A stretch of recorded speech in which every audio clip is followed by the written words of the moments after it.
Donc nous en voici à la troisième vidéo sur Dalila Sadok. Alors je précise que je suis toute seule là dans un premier temps à m'exprimer face caméra, puisque la suite sera encore en audio avec sa cousine Aïcha Sadok. À savoir que sa cousine ne s'est jamais montrée sur les réseaux sociaux, donc je respecte son choix. Et ça se fera sous forme d'audio avec elle.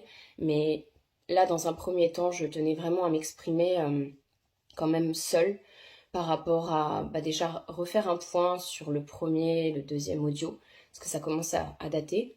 Et à la fois, je m'en suis pris, mais vraiment plein la figure, depuis que j'essaye de parler de l'imposture de ce film de Pierre Barnérias, Les Survivantes. On m'a quand même calomnié de tous les côtés, je m'en suis pris vraiment plein la figure, donc je pense qu'il est temps aussi pour moi de mettre des choses d'équerre.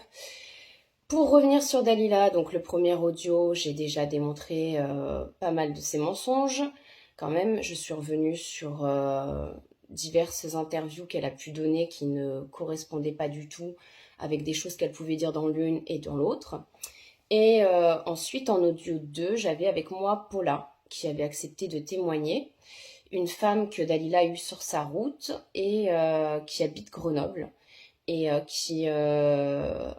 le premier audio, voilà, j'avais dénoncé les mensonges. Dans le second, j'avais clairement démontré la dangerosité de cette femme, du fait qu'elle puisse demander à une inconnue, là en l'occurrence Paula, d'aller mettre un implant hormonal à la sortie du collège à sa fille de 13 ans. Vu qu'elle a accès au planning scolaire, alors contrairement à ce qu'elle dit, qu'elle n'a absolument plus aucune nouvelle de ses enfants, comme quoi c'est complètement faux, puisqu'elle a les plannings scolaires et qu'elle a été capable de les fournir à Paula.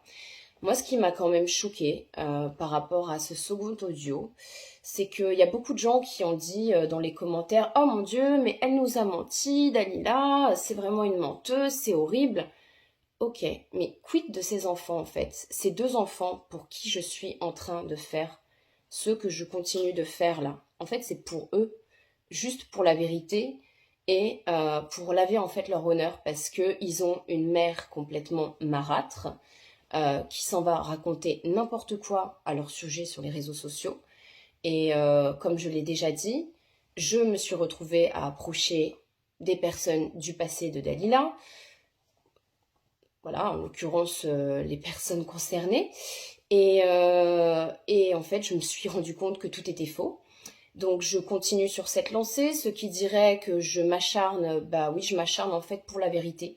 Et là, je viens de me rendre compte qu'en réalité, ce n'est pas qu'une menteuse, on a affaire à quelqu'un qui a perdu la garde parce que elle a maltraité elle-même ses enfants. Donc là, on a un film aujourd'hui avec une mère qui se fait passer pour une victime, le film de Pierre Barnérias, Les Survivantes, qui va bientôt sortir en plus en DVD, là je viens de voir ça. Donc on a une mère qui se fait passer pour une grande victime du système français, mais qui en réalité a perdu la garde de ses enfants parce qu'elle-même les maltraitait. Je ne sais pas si les gens se rendent compte du truc, c'est comme quand j'ai envoyé le deuxième audio et que je me suis rendu compte que les gens étaient outrés qu'on leur ait menti, d'accord? Mais quid de ces enfants? Quid du fait qu'elle puisse envoyer une inconnue implanter une hormone dans le bras de sa fille à la sortie du collège? Moi, c'est ce qui m'a le plus choqué, c'est l'apathie des gens. Et le fait que Pierre ne s'exprime pas depuis tout ça, et depuis aussi que nous sommes plusieurs personnes à avoir dénoncé Dalila Sadok, qu'est-ce qu'elle a fait? Juste de la calomnie. De la calomnie, mais à un degré, c'est un high level au niveau calomnie. Donc elle s'attaque au messager. En revanche, elle n'a sorti aucune preuve. Et c'est là où je me dis, mais alors je sais qu'il n'y en a plus beaucoup aujourd'hui qui la soutiennent et qui la croient, mais il y en a quand même assez pour que ce soit inquiétant. Et je me dis, mais ces gens-là, en fait, ils ont quoi dans le cerveau? Ils n'ont plus que 2 neurones qui se battent en duel ou comment ça se passe? Je ne sais pas si vous vous rendez compte, là je m'adresse à ces personnes, que vous êtes en train de soutenir une personne qui est actuellement recherchée par la gendarmerie française et qui a dû fuir le pays parce que elle elle a raconté n'importe quoi sur ses propres enfants pour se faire plaindre. Alors que ses enfants aujourd'hui vont bien, sont en sécurité. Alors vont bien. Tout est relatif hein, quand ils ont une mère complètement frasadingue qui s'en va raconter n'importe quoi à leur encontre. Je sais pas si les gens peuvent réaliser, moi de base je suis quand même enseignante, j'ai enseigné pendant 10 ans à l'éducation nationale, donc j'ai vu comment les enfants pouvaient être entre eux, comment ils pouvaient être malheureusement parfois terribles. Il faut imaginer ce que ça peut représenter pour des enfants d'aller à l'école et d'avoir partout sur les réseaux sociaux leur maman qui s'en va dire qu'ils sont en train de tourner dans des orgies, qu'ils participent à des rituels, notamment sous la pyramide du Louvre, qu'ils mangent des excréments.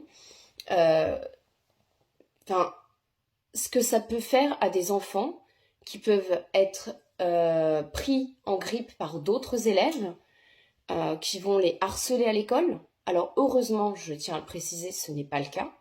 Mais je pense que beaucoup ont occulté en fait tout ce que les mensonges de Dalila et ce film pouvaient avoir comme répercussion. Parce que là, depuis que j'ai parlé de tout ça, comme je dis encore une fois, Pierre ne s'est pas exprimé, va sortir ce film en DVD. On a Dalila qui continue de réclamer des dons pour soi-disant payer des avocats pour sortir ses enfants d'un réseau qui n'existe nulle part autre que dans sa tête. Alors certes, les réseaux pédocriminels existent, mais c'est justement en ça que je suis en colère. C'est que c'est un crachat. C'est un véritable crachat, les menteuses dans ce film. Et il n'y a pas que Dalila. Hein. Il n'y a pas que Dalila qui ment. C'est un crachat au visage de vraies victimes. C'est un crachat au visage de vrais parents injustement désenfantés. Et c'est justement aussi pour eux que je continue de faire ce que je fais. Donc là, vraiment, je tiens à faire cette première partie seule et revenir un petit peu là-dessus. Et ensuite, j'enverrai l'audio avec la cousine Aïcha, que je remercie encore d'avoir accepté de témoigner, parce que ce n'est pas facile quand tu sais que tu vas te manger tous les gens qui sont allés voir le film et qui veulent absolument croire que ces personnes sont vraiment de pauvres victimes. Et il y en a dans le film, attention, il y en a. Donc j'ai pas envie de jeter complètement le film à la poubelle, mais ceux qui disent oh c'est super, ça a quand même éveillé les consciences, Claire c'est pas bien de t'en prendre au film parce que tu discrédites les autres victimes. Non, non, je suis désolée. Moi c'est pas ma façon de voir les choses. En fait, la fin ne justifie pas les moyens. C'est-à-dire qu'on ne peut pas faire mentir des personnes en se disant c'est pas grave, il y a des personnes qui mentent, mais au moins ça a permis aux gens de prendre conscience. Non, non, non, non, non, non. Pas à partir du moment, je suis désolée, où ça met 2 enfants à mal et qu'on a des menteuses qui n'en ont strictement rien à faire des vraies victimes et qui sont là uniquement soit pour se faire de l'oseille, soit pour se mettre en avant. Et Pierre Barnerias, c'est pareil.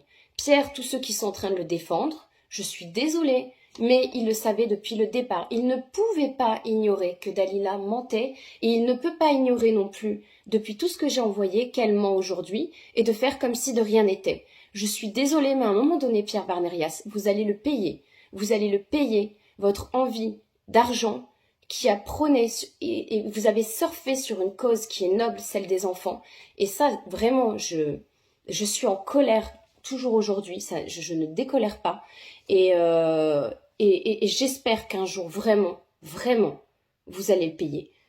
Parce que sur le nombre de victimes, le nombre de vraies victimes qui existent dans le monde, vous aviez amplement le choix. Pourquoi avoir choisi de mettre des menteuses, et notamment une mère qui est tout le contraire de ce qu'elle prétend être, c'est-à-dire une mère qui a elle-même abusé, alors attention, pas sexuellement, en tout cas pas que je sache, de ses enfants.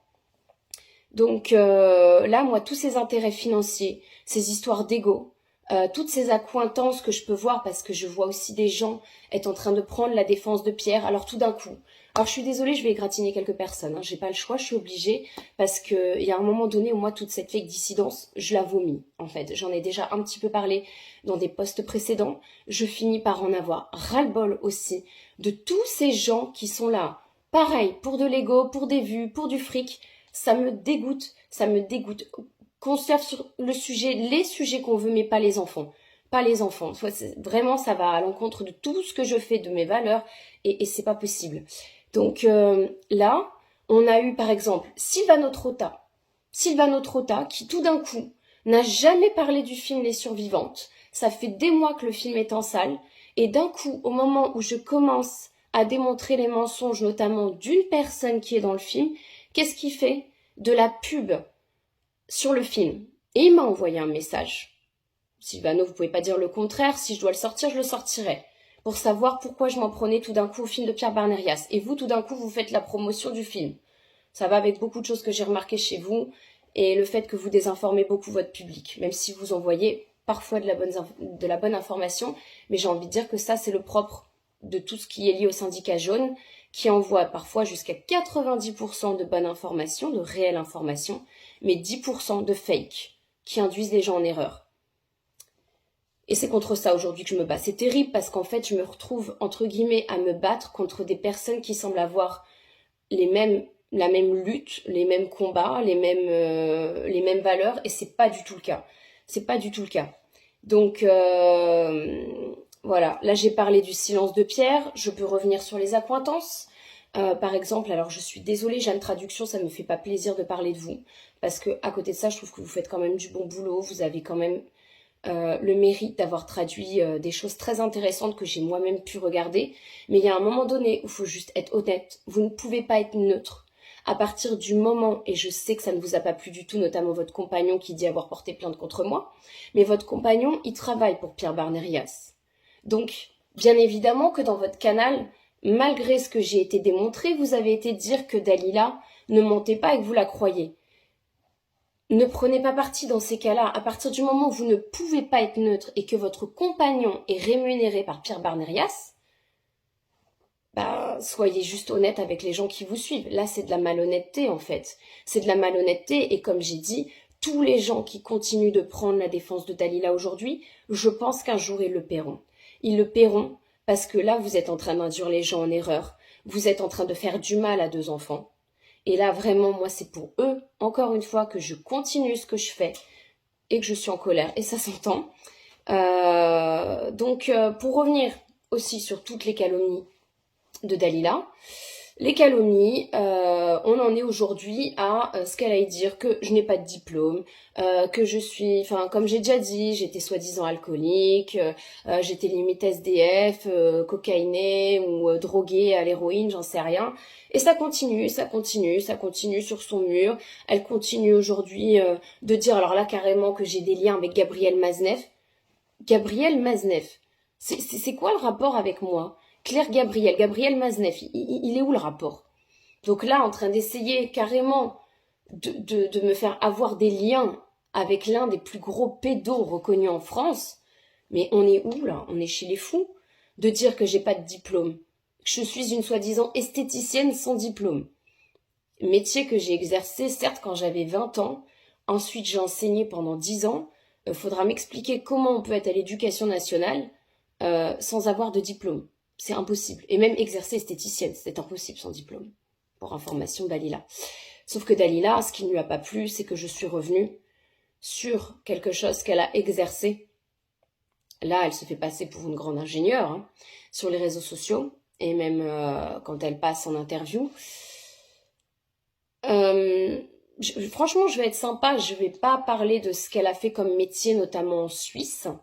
Je pense que la plupart des femmes, Dalila, préféraient avoir 10 millions de fois arraché 1 milliard de poils à des femmes que d'avoir fait ce que tu as fait de ton corps. Vraiment. Parce que là, pour le coup, il faut pas beaucoup se respecter pour avoir fait le métier que tu as fait au tout début. Et je critique pas, tu as repris tes études en réalité pour devenir ingénieur, mais pas la grande ingénieure que tu prétends être, sur le tard. En revanche, je pense que 1 milliard de fois, je préfère bouffer de la terre que faire le métier que tu as fait parce que je me respecte bien trop pour ça. Voilà, et c'est ça qui lui a pas plu. Je l'ai mis dans un commentaire et elle est devenue hystérique. Et c'est là où elle a commencé à dire que même soi-disant, j'étais sortie avec un mec du Grand Orient. Alors le mec du Grand Orient, je sais que c'est mon ex-compagnon américain. J'ai publié ce livre, témoignage, en 2023. Juillet 2023, donc tous ceux qui m'attaquent par rapport à ça, j'ai été très claire. Oui, je suis sortie avec quelqu'un qui n'était pas quelqu'un de bien. Il m'a fallu du temps avant de m'en rendre compte, mais j'ai raconté dans plus de 450 pages toute cette histoire avec mon ex. Je ne peux pas faire mieux. Je l'ai raconté dans plus de 450 pages. On me suit presque heure par heure tout ce que j'ai vécu avec lui. Tous ceux qui essayent de dire que c'était un sioniste sous prétexte qu'il était juif. Oui, il était juif. Je ne m'en suis jamais cachée. Mais pas sioniste. Son grand-père, oui, tenait l'une des plus grosses maisons de production hollywoodiennes dans les années 70, 80, 90. Et il m'a dit beaucoup de choses, et il m'a permis de m'éveiller sur beaucoup de choses, et il trempait dans des trucs pas clairs. Mais tous ceux qui ont essayé de m'entraîner vers il était du Grand Orient ou je ne sais quoi, tout ça c'est faux. C'est faux, c'est complètement faux. De dire aussi, comme elle le prétend, que j'étais au courant des fichiers qu'il avait dans son ordinateur. Non, déjà je l'ai dit, je m'en suis rappelé plus tard, j'étais déjà plus avec lui et cette histoire elle a duré moins d'1 an. Donc quand Dalila fait croire que je suis restée pendant encore 2 ans avec lui, il faudra m'expliquer comment j'ai pu rester 2 ans avec quelqu'un dont la relation a duré même pas 1 an au final. Et manque de bol pour toi Dalila, en fait j'ai envie de dire que ma plus grosse preuve, c'est ce livre que j'ai sorti en 2023. Mais si tu t'occupais d'autre chose que de ta petite personne, quand je t'avais donné mon livre, peut-être que tu l'aurais lu, peut-être que tu te serais rendu compte que tu passais pour une conne quand tu racontes un tas de conneries là-dessus. Voilà, je tenais à remettre les choses par rapport à ça d'équerre, parce que c'est pas la première fois qu'on m'attaque sur mon ex-compagnon et qu'on dit elle était avec quelqu'un de mauvais. Oui, j'ai porté plainte contre lui. Mes plaintes d'ailleurs sont ressorties dans des dossiers récemment où j'ai porté plainte contre d'autres personnes par rapport à de la calomnie dont je souffre entre guillemets sur internet, puisque depuis mon arrivée sur Twitter, c'est ça qui a été le pire. Avant j'étais sur VK, sur Instagram, on foutait un peu plus la paix. Mais alors depuis mon arrivée sur Twitter, là je me suis pris tous les grands cinglés du net qui ont essayé de me faire passer pour quelqu'un, agent double ou tout ce qu'on veut. Si j'étais une agent double, je pense que mon compte, il serait bien au-delà de 40 000 personnes. 40 000 personnes sur les réseaux sociaux, c'est que dalle. C'est rien en fait. Ah oui, aussi, elle s'en va dire que le grand-père de mon ex était dans des soirées échangistes ou je ne sais. J'ai même plus envie de répondre à sa calomnie. Comme j'ai dit, le fait qu'elle sorte aucune preuve, déjà, en dit long. Et le fait qu'elle calomnie, pareil pour Paula. Alors Paula, elle travaille avec des personnes âgées. Dalila était dire sur son mur que c'était quelqu'un qui travaillait à la DAS, à l'ASE, qui travaillait avec les enfants. Elle travaille avec les personnes âgées, rien à voir avec les enfants. Mais bon, ça va avec tout le reste. Moi, ce qui me dérange le plus dans tout ça, c'est qu'il y a beaucoup de personnes qui étaient au courant des mensonges de Dalila. Donc j'ai cité Pierre Barnerias, qui ne pouvait pas ignorer, puisqu'il n'y a pas de dossier. Pas de dossier, donc on va le revoir là, il n'y a pas de dossier, il n'y a rien. Du vent, son dossier. Mais c'est surtout que il y a des gens comme Mourad El Attab. Mourad El Attab, ne m'obligez pas à sortir les preuves, je les ai. Que vous étiez déjà au courant que Dalila mentait, mais vu que vous êtes un putain d'escroc, j'ai pas d'autre mot, et ça fait longtemps que je le sais, et que je me tais, c'est pareil, on est toujours en train de m'associer à vous comme si je m'entendais bien avec vous, c'est vrai qu'on s'est une fois au téléphone, et vous le savez, mais je sais qui vous êtes aujourd'hui, et je sais aussi ce que vous avez fait avec Dalila, et votre rapport avec Dalila. Donc bien évidemment que vous prenez sa défense. Mais je pense qu'un jour aussi vous allez payer tout ça. C'est comme, alors lui il n'a rien à voir dans l'histoire de Dalila, mais on est toujours en train de m'associer à lui. Richard Boutry. Richard Boutry, oui, il fut un temps où j'ai collaboré avec lui, où je l'ai aidé, pareil. On est un peu sur du Barnerias numéro 2, quelqu'un qui va prendre les personnes catholiques comme public cible, et qui va faire plein de choses avec le catholicisme, parce que c'est ce qui fait vendre aujourd'hui les gens cathos qui ont envie d'entendre telle chose. Voilà, on a des Barnerias et on a des Richard Boutry qui sont là pour les satisfaire. Alors tous ceux qui vont dire que je suis en train de diviser au sein de la dissidence, vous ne savez pas ce que c'est. Vous n'avez même pas idée de ce que c'est de baigner dans ce monde de requins, dans ce monde d'opportunistes, dans ce monde qui ne pense qu'au fric, qui ne pense qu'à ses vues, qui ne pense qu'à son ego, Moi, ça fait des années que je me les tape et que je n'en peux plus des gens comme ça, en fait. Je n'en peux plus et j'en peux plus qu'on m'associe à eux. Et Richard, il sait très bien, s'il devait tomber sur cette vidéo, ce que je pense de lui à l'heure actuelle. Voilà. Et pourquoi je dis ça? Donc, vaut peut-être mieux pas pour lui qu'il interagisse sur cette vidéo, parce que du dossier, je pourrais en sortir sur lui. Je trouve que je suis très sympa parce que je ne le fais pas. Mais je pourrais.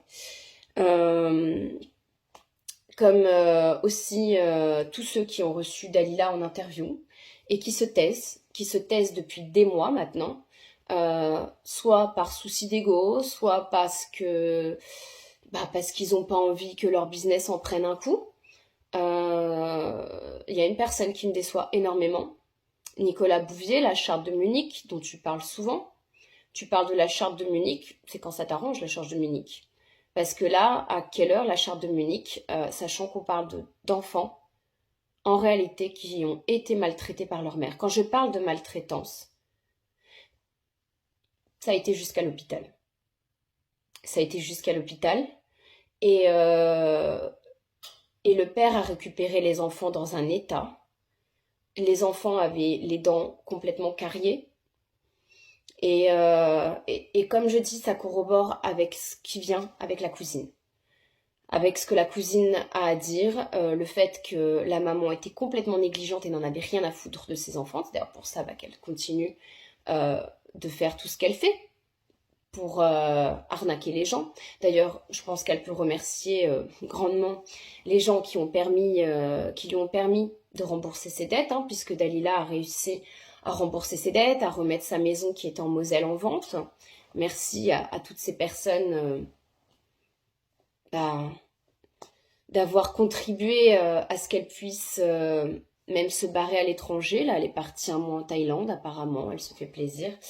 En plus de tous les hôtels 5 étoiles dans lesquels elle a pu loger, les Thalasso et j'en passe, grâce à l'argent des dons qui ont été collectés par le film. Bref, je suis vraiment, mais vraiment écœurée. Et pourtant, il y a des personnes qui ont essayé de s'exprimer dans ce film. On a Sylvie, la mère de Stacy, qui a essayé de s'exprimer. Alors Sylvie, aujourd'hui, qui est accusée par sa fille Stacy, soi-disant de l'avoir vendue au réseau et de l'avoir touchée. Il faut savoir que Stacy a passé énormément de temps avec Dalila. Et que Dalila, d'ailleurs, lui a payé un tatouage. Dalila qui est toujours en train de critiquer tout ce qui est signe, etc. Le tatouage qu'elle a été payé à la fille de Sylvie est un papillon. Voilà. Et il faut savoir que Dalila essaye de mettre dans la tête des gens que ses parents... Enfin, moi, c'est ce qu'elle a fait avec mon père, hein, avant de le traiter de violeur officiellement, soi-disant sur ma personne. Elle avait commencé à essayer de me mettre ça en tête quand on était encore proches. Et là, je vois que manifestement, elle a réussi sur la pauvre Stacy, qui est encore jeune et fragile. Moi, j'ai vu des interviews quand elle s'exprimait plus jeune, Stacy, où elle remercie 1 milliard de fois sa mère de l'avoir sortie de tout ça. Et aujourd'hui, elle s'attaque carrément à Maria Machado aussi, qui avait commencé à confirmer ce que j'avais dit. Aujourd'hui, Dalila s'en va dire que Maria Machado a violé sa fille. Voilà, on en est. De ces folles dingues. J'ai envie de dire de ces folles dingues parce qu'elles sont plusieurs dans le film. Et j'en ai déjà parlé suite à une vidéo qu'a fait un Suisse qui avait reçu Dalila chez lui. Donc pour revenir sur les personnes qui l'ont défendue, ce qui est quand même complètement fou, c'est que ce sont des personnes qu'elle a pu parfois insulter par le passé. Je pense notamment à Sylvia Miami. Sylvia Miami qui l'a défendue avec un audio. Alors ça, j'y reviendrai dans la prochaine vidéo, parce que là, pour le coup, ce sera en vidéo, vraiment, que je vais avoir quelqu'un qui va témoigner. Et là, on reviendra sur les fameux audios qui circulent et celui qui a refait circuler Sylvia Miami. J'ai pas envie de dire du mal de Sylvia, parce que c'est quelqu'un que j'ai connu, entre guillemets, par le passé, et je sais qu'elle est sincère dans ce qu'elle fait et qu'elle a aussi la cause des enfants qui lui tient à cœur, même si on n'est pas toujours d'accord sur tout. Mais là, c'était vraiment maladroit de sa part de reprendre un audio du père où le père était simplement en fait en train de vérifier que le petit était bien torché et que ça s'est transformé en du soi-disant inceste. Je reviendrai dessus plus tard. Vraiment, je reviendrai dessus dans le dernier audio. Je m'y engage. Mais c'était pas très très très malin de sa part. Et on a Carl Zero. Alors Carl Zero, là je pense qu'il est temps, plus que temps, de refaire le point sur plusieurs choses. Parce que Carl Zero a fait une interview dans laquelle il a parlé de moi, avec le média en 442, et en disant qu'on ne savait pas qui j'étais, limite en me faisant passer pour une agent double. Je pense que j'ai beaucoup moins à me questionner que Carl Zero sur pas mal de financements liés à son magazine. Alors je lui reconnais une chose à Carl Zero, cela dit. Sa chaîne avec ses vidéos m'ont permis aussi d'ouvrir les yeux. Donc je vais pas complètement cracher sur cette personne. Mais quand je vois qu'aujourd'hui il continue et il ne veut pas revenir sur les mensonges de Dalila quand le média lui a posé la question, qu'est-ce qu'il a répondu? Bon, ok, c'est vrai, on n'a pas les preuves d'un réseau, mais par contre, le père, avec les données que j'ai eues, les audios et les dessins, c'était donc un pédo. Donc, comme quoi, Karl, alors vous confirmez que vous n'avez pas eu de dossier, puisque Dalila fait que dire qu'elle vous a envoyé un dossier. Vous parlez des audios et vous parlez des dessins. Donc, ce qui veut bien dire qu'en réalité, vous n'avez rien de plus que ça. Le dossier de Dalila tient juste sur 2-3 pauvres audios et quelques dessins dont on ne connaît pas la provenance. Et vous continuez d'accuser le père d'inceste, pour ne pas perdre la face et ne pas perdre certainement aussi vos lecteurs du magazine L'Envers des Affaires. Un peu d'honnêteté, ce serait bien, Karl, surtout quand vous avez été dire aussi dans cette même interview que j'avais traité Booba de pédocriminel. Alors, c'est l'occasion de revenir aussi sur cette affaire de Booba. Soi-disant que j'ai été dire que Booba était un grand pédocriminel, c'est faux. Ça, c'est le net qui s'est emballé tout seul. Moi, j'ai simplement remis en question le fait qu'il avait été proche pendant un temps de Didi qui était dans la tourmente. Voilà, j'ai simplement remis un petit peu en avant des accointances qu'il a eues avec lui, en questionnant simplement. Et pareil pour des signes qu'il a fait dans des clips. Donc, il faut arrêter, je n'ai jamais dit que c'était un pédo et je le pense même pas. Et pourtant, j'ai pas du tout envie de dire du bien de cette personne, vraiment pas. Parce que je vois comment il se comporte sur les réseaux sociaux, ça n'a strictement rien à voir avec mes valeurs ou ma façon de voir les choses. En revanche, on me fera pas dire que c'est un pédocriminel parce que je ne le pense pas. L'histoire de Inès, 16 ans, ça... Carl Zero, ça vous regarde. Vous êtes vous seul à avoir parlé de ça. Je n'étais même pas au courant de cette histoire à l'époque où j'ai fait le tweet sur Booba. Mais, et en plus, j'ai envie de dire une chose. Booba, je peux quand même le remercier finalement sur une chose. C'est que il n'a pas mis moi en avant, j'en ai rien à foutre de moi, ma personne, mon nom. En revanche, je peux le remercier pour une chose. C'est qu'il a quand même su mettre en avant un compte qui parlait de pédocriminalité et qui lutte contre le trafic humain et le trafic des enfants. Donc, je peux lui dire merci, j'ai presque envie de dire, à Booba, étonnamment. Malgré le fait qu'il m'ait prise en grippe. Après, bon... Je vais pas l'identifier sur cette vidéo, ça risquerait de lui faire peur. Il n'a pas l'habitude de voir une femme sans filtre. Je pense qu'il risquerait de faire un infarctus. Et puis, il y a trop de gens qui apprécient Booba sur les réseaux sociaux et qui m'en voudraient s'il faisait un infarctus. Donc, voilà. Mais je tenais quand même à parler de ça parce que c'est Carl Zero qui a été mentir en disant que je l'avais traité de pédocriminel. C'est faux. Je ne l'ai jamais traité de pédocriminel. Et je ne pense pas que cette personne ait pu toucher un enfant, bien que je pense qu'il ait fait des choses pas très claires pour arriver où il est. En revanche, les enfants, je ne pense pas qu'il en ait touché un seul. En tout cas, j'espère me tromper. Enfin, j'espère pas me tromper, pardon. Mais je ne le vois pas toucher un enfant. Plusieurs choses qui me font dire ça. Après, il n'y a pas eu que ça en plus dans cette vidéo. Karl, vous avez quand même parlé de baiser des enfants au lieu de parler de viol. Moi, ça m'a choquée. Et vous êtes revenu en plus sur vos propos de faire regarder de la sodomie à des enfants de 5 ans. Mais qui fait ça? Les enfants, pourquoi on va aller les traumatiser à aller regarder des images pareilles? Pourquoi?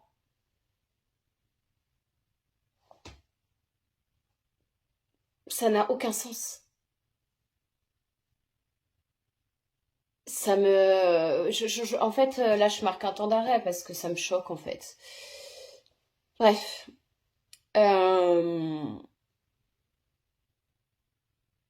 Je suis écœurée par tout ce que je vois passer et tout ce que je...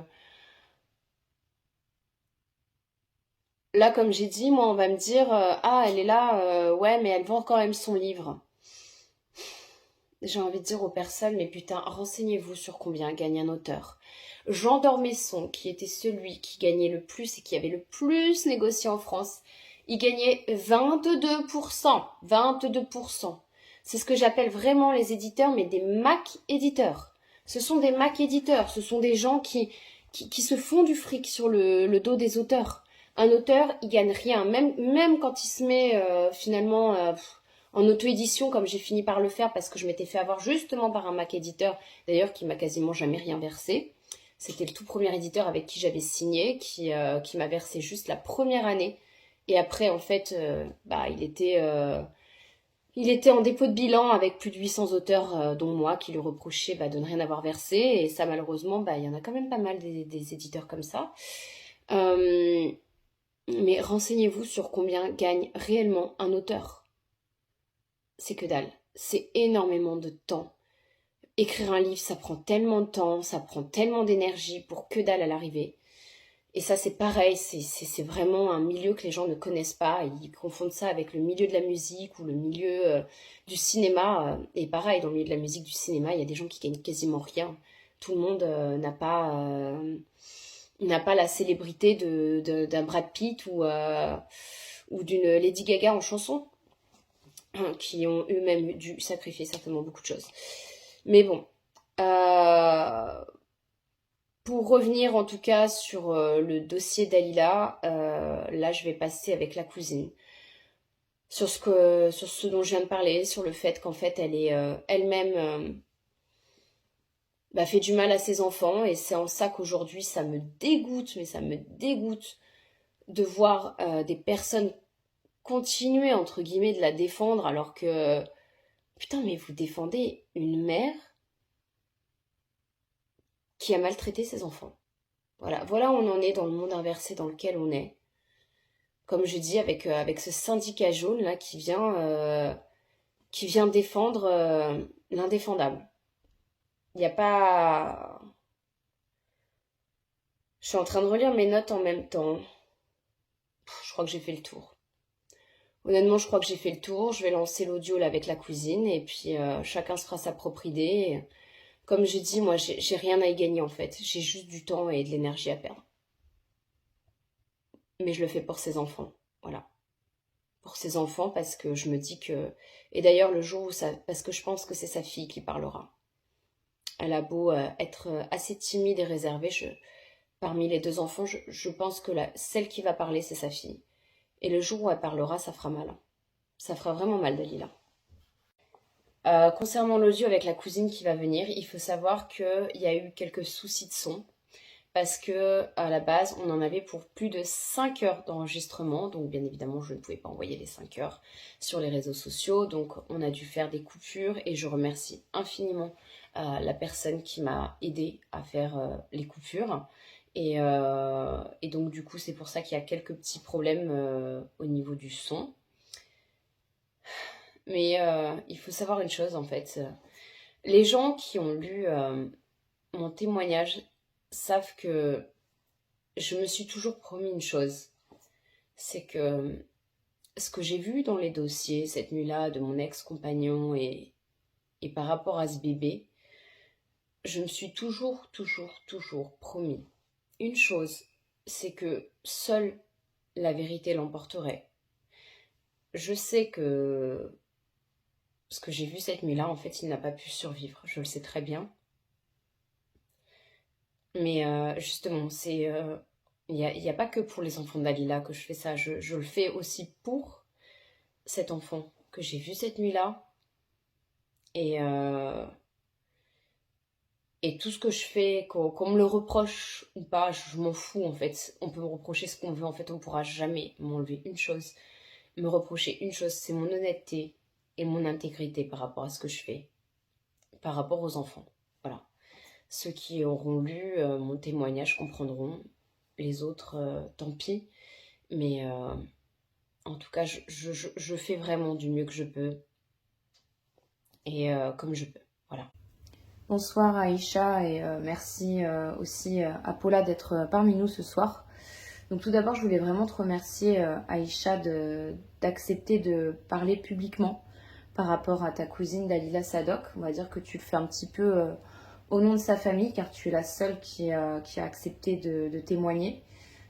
Tu le fais finalement au nom de ses frères et sœurs qui ne peuvent ou ne veulent pas s'exprimer eux publiquement.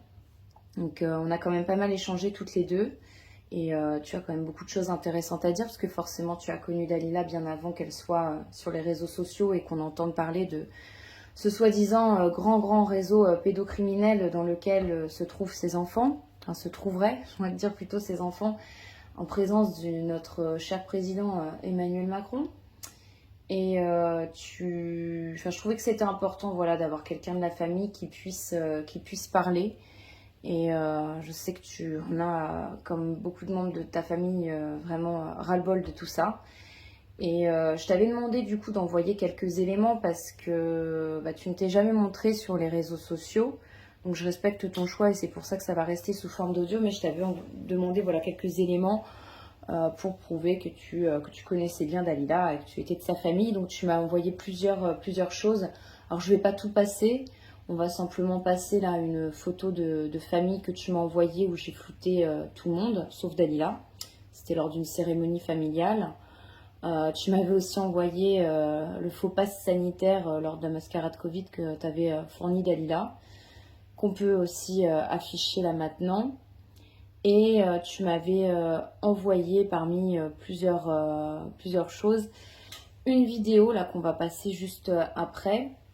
Vous étiez toutes les deux, donc on ne te voit pas, on reconnaît rapidement Dalila quand vous étiez toutes les deux lors d'une sortie dans la nature, on va dire.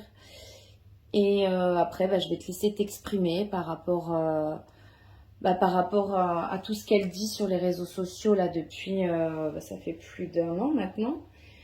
Et par rapport à l'inceste, parce que tout a commencé par rapport à de l'inceste, puis après ça a évolué sur très gros réseau pédo de France. Voilà, je te remercie encore une fois. Je peux te dire que, en tout cas, elle a commencé à parler d'inceste à partir de 2019. Quand elle a vu que ça commençait à sentir mauvais pour elle, et là, elle a vraiment tout joué sur ce qui était franc-maçonnerie et j'en passe, quoi. Après, moi, j'ai eu un peu pitié d'elle parce qu'on était comme en froid en 2019, hein, parce qu'elle avait déjà un peu malmené mon fils à l'école. Et quand ils m'ont enlevé les enfants, bah, j'ai eu un peu pitié d'elle et là, je lui ai prêté de l'argent, je l'ai beaucoup aidé, hein. T'as vu, elle en parle même dans une vidéo. Et alors tu l'as soutenue financièrement, mais pas que, en fait tu l'as beaucoup aidée en gardant les petits. Et d'ailleurs tu m'as envoyé un nombre incalculable de captures d'écran dans lesquelles elle te demandait un coup de venir les garder, un coup elle te disait que finalement elle ne pouvait pas venir les chercher à la sortie de l'école, est-ce que tu peux les garder? Donc je te laisse en parler. Garder ses enfants du dimanche au mercredi comme si c'était normal, quoi. Alors que moi, j'en pouvais plus, j'ai déjà 2 enfants, voilà, quoi. Et quand elle parle de que ses enfants étaient sales et tout, c'est pas du père, c'est elle qui me les ramenait, ils étaient sales. Si, je sais pas, Milo et Camille, ils étaient pas propres quand elle me les ramenait, hein. C'est moi qui devais leur faire la douche et voilà, quoi. Donc elle s'en occupait pas forcément bien là, de ce que tu dis. Elle disait que c'était le père à chaque fois qui lui rendait sale, mais là, bon, bah, tu nous dis le contraire. Enfin, en tout cas, ce n'est pas le père qui te les ramenait, mais bien Dalila. Déjà, qui laisse ses enfants du dimanche au mercredi non-stop? Je sais pas, moi je le ferais pas en tout cas. Bah, et puis là, dans les messages, on peut voir qu'en plus, à un moment donné, tu demandes à ce qu'elle donne des goûters, ce qu'elle ne donnait pas à l'époque, Non, les comme goûters des enfants. pas de sac de piscine. Allez, ils avaient un sachet, tu te rends compte, un sachet. Je sais pas, par rapport aux autres élèves, c'est un peu bizarre, quoi. On n'est plus dans les années 70, quoi. Ah, non, et après, à partir du moment où je lui ai dit, écoute, Dalila, j'en peux plus, je te les donne, je les ramène chez ta mère. Et là, elle était fâchée, quoi. Et là, elle a commencé à un petit peu malmener mon fils à l'école. Et là, bah voilà, c'était fini entre nous. Et après, il y a eu cette histoire où ils sont venus chercher ses enfants. Alors, quand tu dis qu'elle m'a mené ton fils, c'est-à-dire, en fait, elle faisait quoi à ton enfant?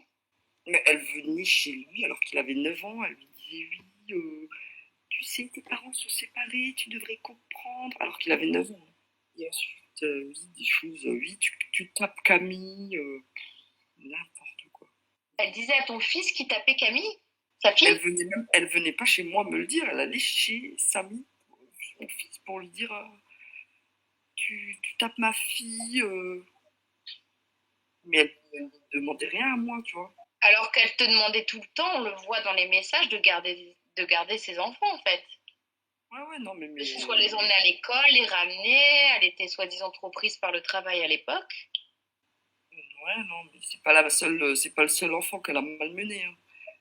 Comme je t'avais déjà dit, elle a déjà aussi malmené des enfants d'une de mes copines, qui est handicapée en plus. L'enfant handicapé, je me rappelle, mais je veux bien que tu en parles parce que moi je sais, mais les gens savent pas. Donc en Ouais, fait, il y a un. Ok, ouais, vas-y, je te laisse t'exprimer. c'était une fête de village, le feu de la Saint-Jean. Et on était avec ma copine et ses enfants et mes enfants. Et il y avait aussi les enfants de Dalila. Et comme ça, d'un coup, elle est allée chez le petit et elle l'a secoué. Elle lui a dit, oui, tu tapes pas mon fils, ah. Alors que le gamin, il tient même pas debout, quoi. Après, je lui ai dit, mais Dalila, franchement, tu te rends compte de ce que tu viens de faire, là? Ah, mais je sais même pas si elle avait vu qu'il était handicapé sur le coup, mais bref, en tout cas, c'est pas le seul. Donc tout ça, c'est juste avant qu'ils me prennent les enfants, tu vois. Donc c'est plusieurs enfants, tu vois, différents qu'elle a agressés. Elle a agressé par rapport à ses enfants, étonnamment. D'accord. Ouais, Mais enfin, elle peut agresser, en fait, en fait, c'est ce qui rejoint. Alors, je vais te dire une chose, je sais pas si je te l'ai dit, Aïcha, mais elle a agressé aussi la petite fille de Maria comme ça. Et Maria me disait qu'elle avait un comportement étrange avec les enfants, où elle pouvait être très agressive. oui, bah, ça Par m'étonne rapport pas. à ce qu'elle dit en fait, elle dit qu'elle défend les enfants, mais à la fois, elle peut être extrêmement agressive avec des enfants, en fait. Mais je sais pas, moi, si j'ai un problème avec un enfant à l'école, enfin, si mes enfants, ils ont un problème, je vais voir les parents, je vais pas voir l'enfant. Donc, contrairement à ce qu'elle dit qu'elle est dans la défense des enfants, en fait, elle peut être agressive avec les enfants. En tout cas, moi, ce qui m'a quand même pas mal marqué dans tous nos échanges, c'est quand on a parlé de cette fameuse affaire des CD-ROM. Et là, on va pouvoir afficher un des messages liés à ça, où elle te met, parce que là, clairement, elle tente de te recruter, hein. Si tu veux être dans la lumière et faire des interviews, je peux dire que c'est toi qui gardes une partie des CD-ROM, qui comprennent les preuves des personnes impliquées dans le réseau pédosataniste de Fred, mon ex. Si tu veux participer à mon combat, je suis heureuse de te partager ce que je vis. PS, il surveille tous mes échanges. Bon. Encore merci pour ton aide, que Dieu protège les justes qui se battent pour nos enfants. Et elle dit qu'elle est heureuse de te partager ce qu'elle vit. Enfin, je sais pas, là, toi, quand tu as reçu ce message, tu t'es dit quoi, en fait? Et là, si tu peux nous resituer quand c'était. C'était en été, hein, en août. Ouais, mais quelle année, tu te souviens? Ah, en 2024, c'est récent, c'est tout récent. Ah là, c'est récent alors, c'est très très récent. Donc en fait, elle te dit, si tu veux être dans la lumière, il faut que tu parles des CD-ROM dont elle parle soi-disant depuis des années qu'elle a. Là, en fait, si tu veux être dans la lumière et si, en fait, il faudrait que tu dises que tu as les CD-ROM, les fameuses CD-ROM dont elle parle. Et après, elle te dit qu'elle ne cédera pas à ton chantage et qu'elle ne va pas te payer. Alors, je sais pas. Là, je te laisse t'exprimer par rapport à ça parce que pour moi, c'est délirant. Ah, écoute, je pense que en fait, comme elle a vu que j'écrivais des messages sous ses posts, je disais que c'était une mythomane et que personne dans la famille lui parle. Plus personne lui parle, hein. Mais vraiment, quand je dis personne, c'est personne, quoi. À part ses parents. Et bref, en tout cas, elle m'a envoyé ça ensuite. Elle a voulu me recruter dans ses mensonges. Et quelques Et jours elle après, t'a demandé de mentir en plus. voilà, bah, vous voyez, après j'écris, ouais, au lieu de m'appliquer dans tes mensonges. Et plusieurs jours après, je vois ça, là, je ne céderai pas à ton chantage. Mais de quel chantage tu parles? Je pensais même plus à Dalila, quoi. Tout ce que je voulais, c'était l'oublier. Excusez-moi, parce que quand je pense à elle, là, franchement, j'ai. Waouh, ton chantage, mais déjà, de quel chantage elle parle? Tu vois, c'est juste parce qu'elle a eu peur que, je sais pas, que j'utilise son message, là, en au-dessus. Si tu veux être dans la lumière. Et elle entend quoi par si tu veux être dans la lumière? Parce qu'elle pense que je veux être célèbre comme elle et que c'est pour ça que j'écris des messages sous ses tweets et sous ses Ah, vidéos. d'accord. Et le pire, c'est Bah, que parce qu'elle commence à être, elle commence entre guillemets à être connue sur les réseaux dissidents, quoi, ouais. voilà. Bah, Et plusieurs fois, elle a dit oui, si tu continues, je dirai ton nom et tout. Alors du coup, dans mon YouTube, bah, j'ai bien mis mon nom à Sadoc. Et là, j'ai posté. Elle a un compte chat sauvage. Je sais pas si vous voyez son compte là, chat sauvage.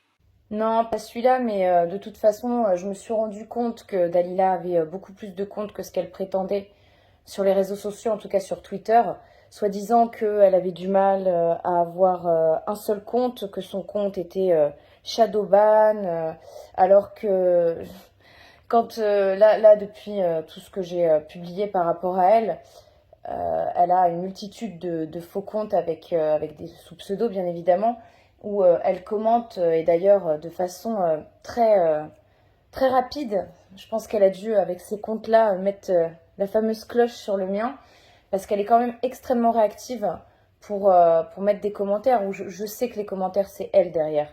Il y en a certains, parfois, je peux avoir un petit doute, mais en général, j'arrive assez facilement à la reconnaître. Donc, pour quelqu'un qui est soi-disant censuré des réseaux sociaux, ça, c'est encore un mensonge. Et c'est pareil, en plus, elle avait pas mal de téléphones qu'elle achetait chez des buralistes pour soi-disant que le réseau pédo de son ex était derrière elle, qu'il fallait qu'elle fasse attention, mais en fait, ça lui permettait comme ça d'avoir plusieurs cas, et, euh, et donc, ouais, avec Maria, on avait constaté ça, que je ne sais pas combien de téléphones au final elle a. Et pour revenir, j'aimerais quand même revenir, et là on peut l'afficher, le message, parce que c'est clairement un message de menace hein, qu'elle t'a laissé, où elle met donc tu veux être célèbre, tu veux profiter de ma visibilité, alors je vais partager ta vraie identité, ma cousine qui me veut, je pense qu'elle a voulu mettre du bien et qui souhaite m'aider à sauver mes enfants. Ce qui est fou en fait, c'est que dans chacun des messages, elle continue de faire comme si ses enfants étaient en grand danger, même avec toi, alors que en fait c'est parce qu'elle sait que ce sont des écrits, mais c'est complètement lunaire. Enfin moi tous les échanges que tu m'as envoyés avec elle, et on peut pas tout mettre parce qu'il y en a trop, mais c'est complètement lunaire. Là, va falloir assumer ton nom, prénom, adresse, numéro de téléphone, t'es dans... Ah, bah oui, tendance à l'alcool. Bah oui, dès qu'on dit quelque chose contre Dalila, surtout qu'on dévoile tous ces mensonges, nous sommes alcooliques, drogués, au chômage aussi, violés par nos parents. Non mais c'est quand même... Ah oui, pédo et pro-pédo, infiltrés aussi, bien évidemment. Bref. C'est hallucinant et enfin je me dis que en fait je pense qu'elle a besoin d'une aide psychiatrique hein, cette personne, c'est pas possible hein. Quand je vois ça c'est hallucinant. En tout cas je vais revenir sur l'affaire des CD-ROM où elle voulait clairement comme tu disais et comme je disais te recruter dans ses mensonges. En 2019, elle disait que c'était les flics qui lui avaient pris les CD-ROM et qui voulaient plus lui rendre. Oui, bah c'est ça qui est intéressant avec Dalila, ce sont les dates, de revenir aux dates. Là, tu vois, tu parles de 2019, et en 2019, donc on sait que c'est là où elle a perdu la garde définitive de ses enfants. C'était en novembre, ce qu'elle appelle le kidnapping, on reviendra dessus plus tard. Mais donc en 2019, sur ces CD-ROM dont elle parlait, là elle te parle dans les messages de CD-ROM avec des choses liées au réseau pédosataniste de son ex.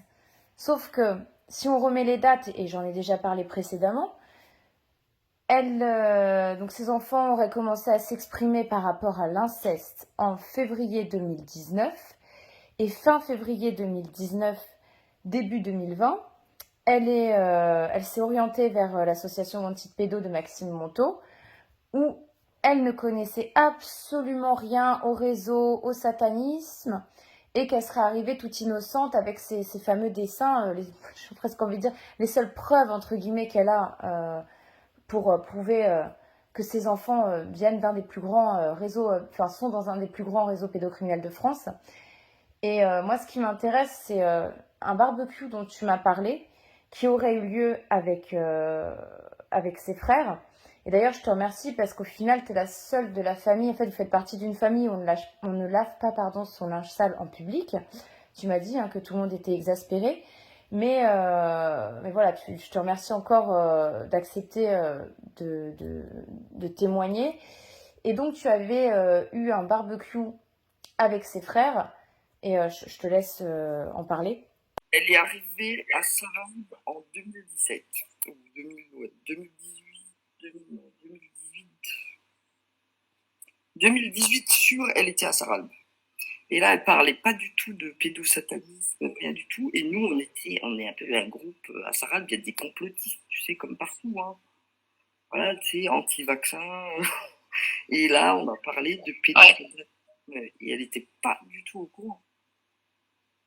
Elle parlait pas d'inceste avec son ex et tout, hein. Et je te dis Mais elle n'en parle pas dans tous ses dossiers. Je te le dis, Aïcha, elle n'en parle dans aucun de ses... Enfin, j'ai réussi à obtenir ces dossiers de l'époque. Elle n'en parle pas. Il n'y a aucun lien avec l'inceste. Aucun. Donc c'est pour ça que c'est important les dates par rapport à tout ce qu'elle dit, que ses enfants, soi-disant, commençaient à parler en 2019. Et c'est pour ça que je te laisse continuer après. Mais voilà, c'est pour ça que pour moi, les dates sont très importantes.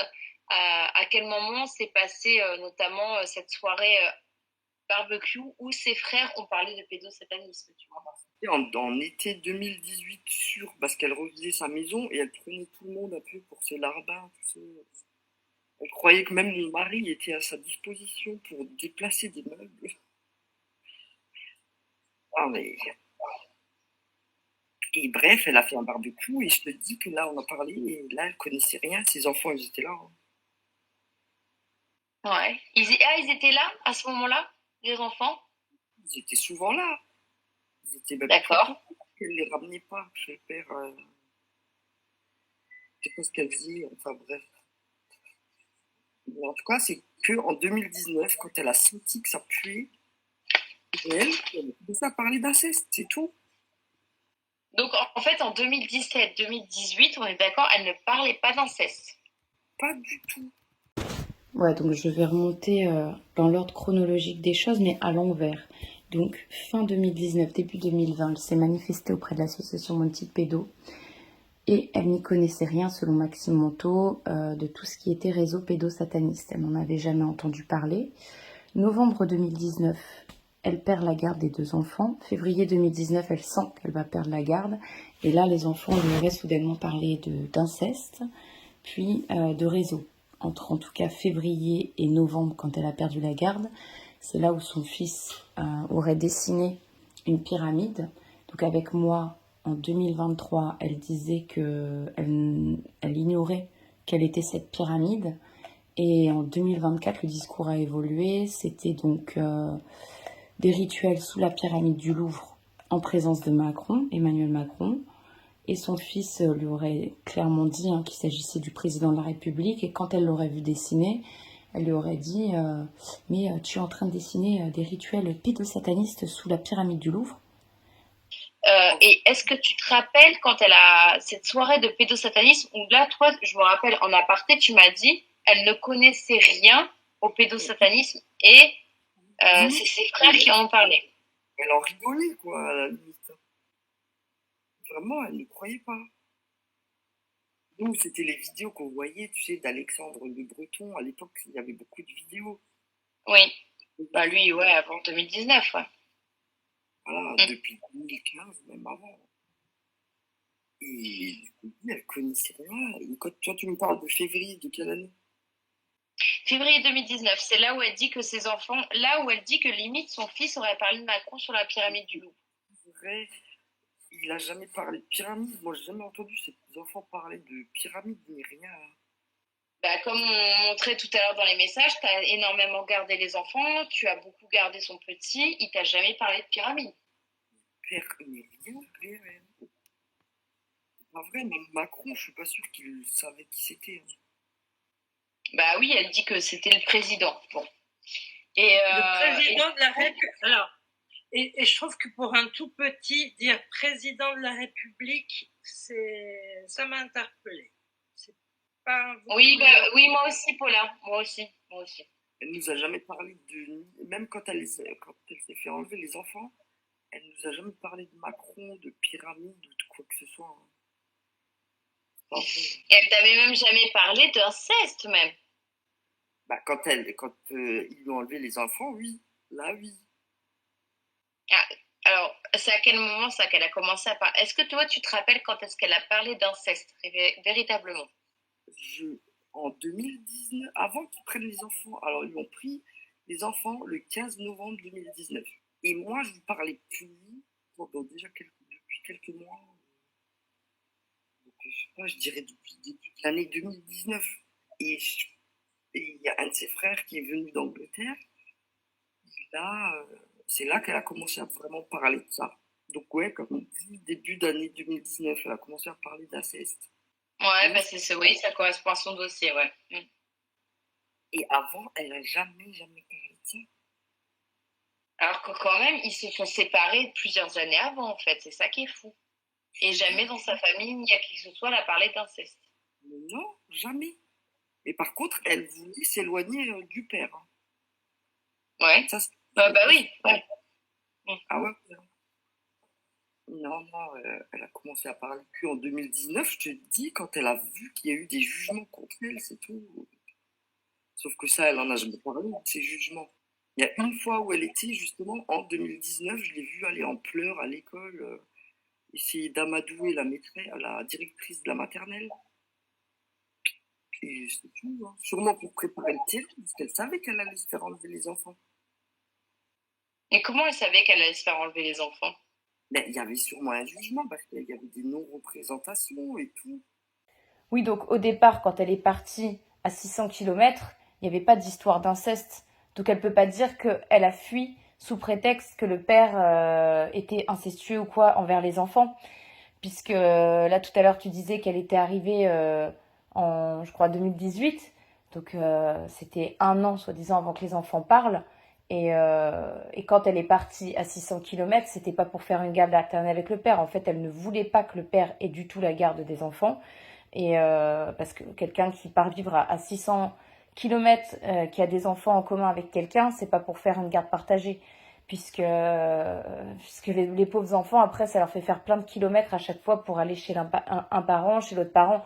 Donc oui, quand elle dit qu'elle était, qu'elle faisait pas de représentation auprès du père, ça n'avait rien à voir avec l'inceste. C'est juste parce qu'elle voulait tout simplement pas que le père voit ses enfants, en fait. Donc rien à voir avec n'importe quelle histoire de pédocriminalité.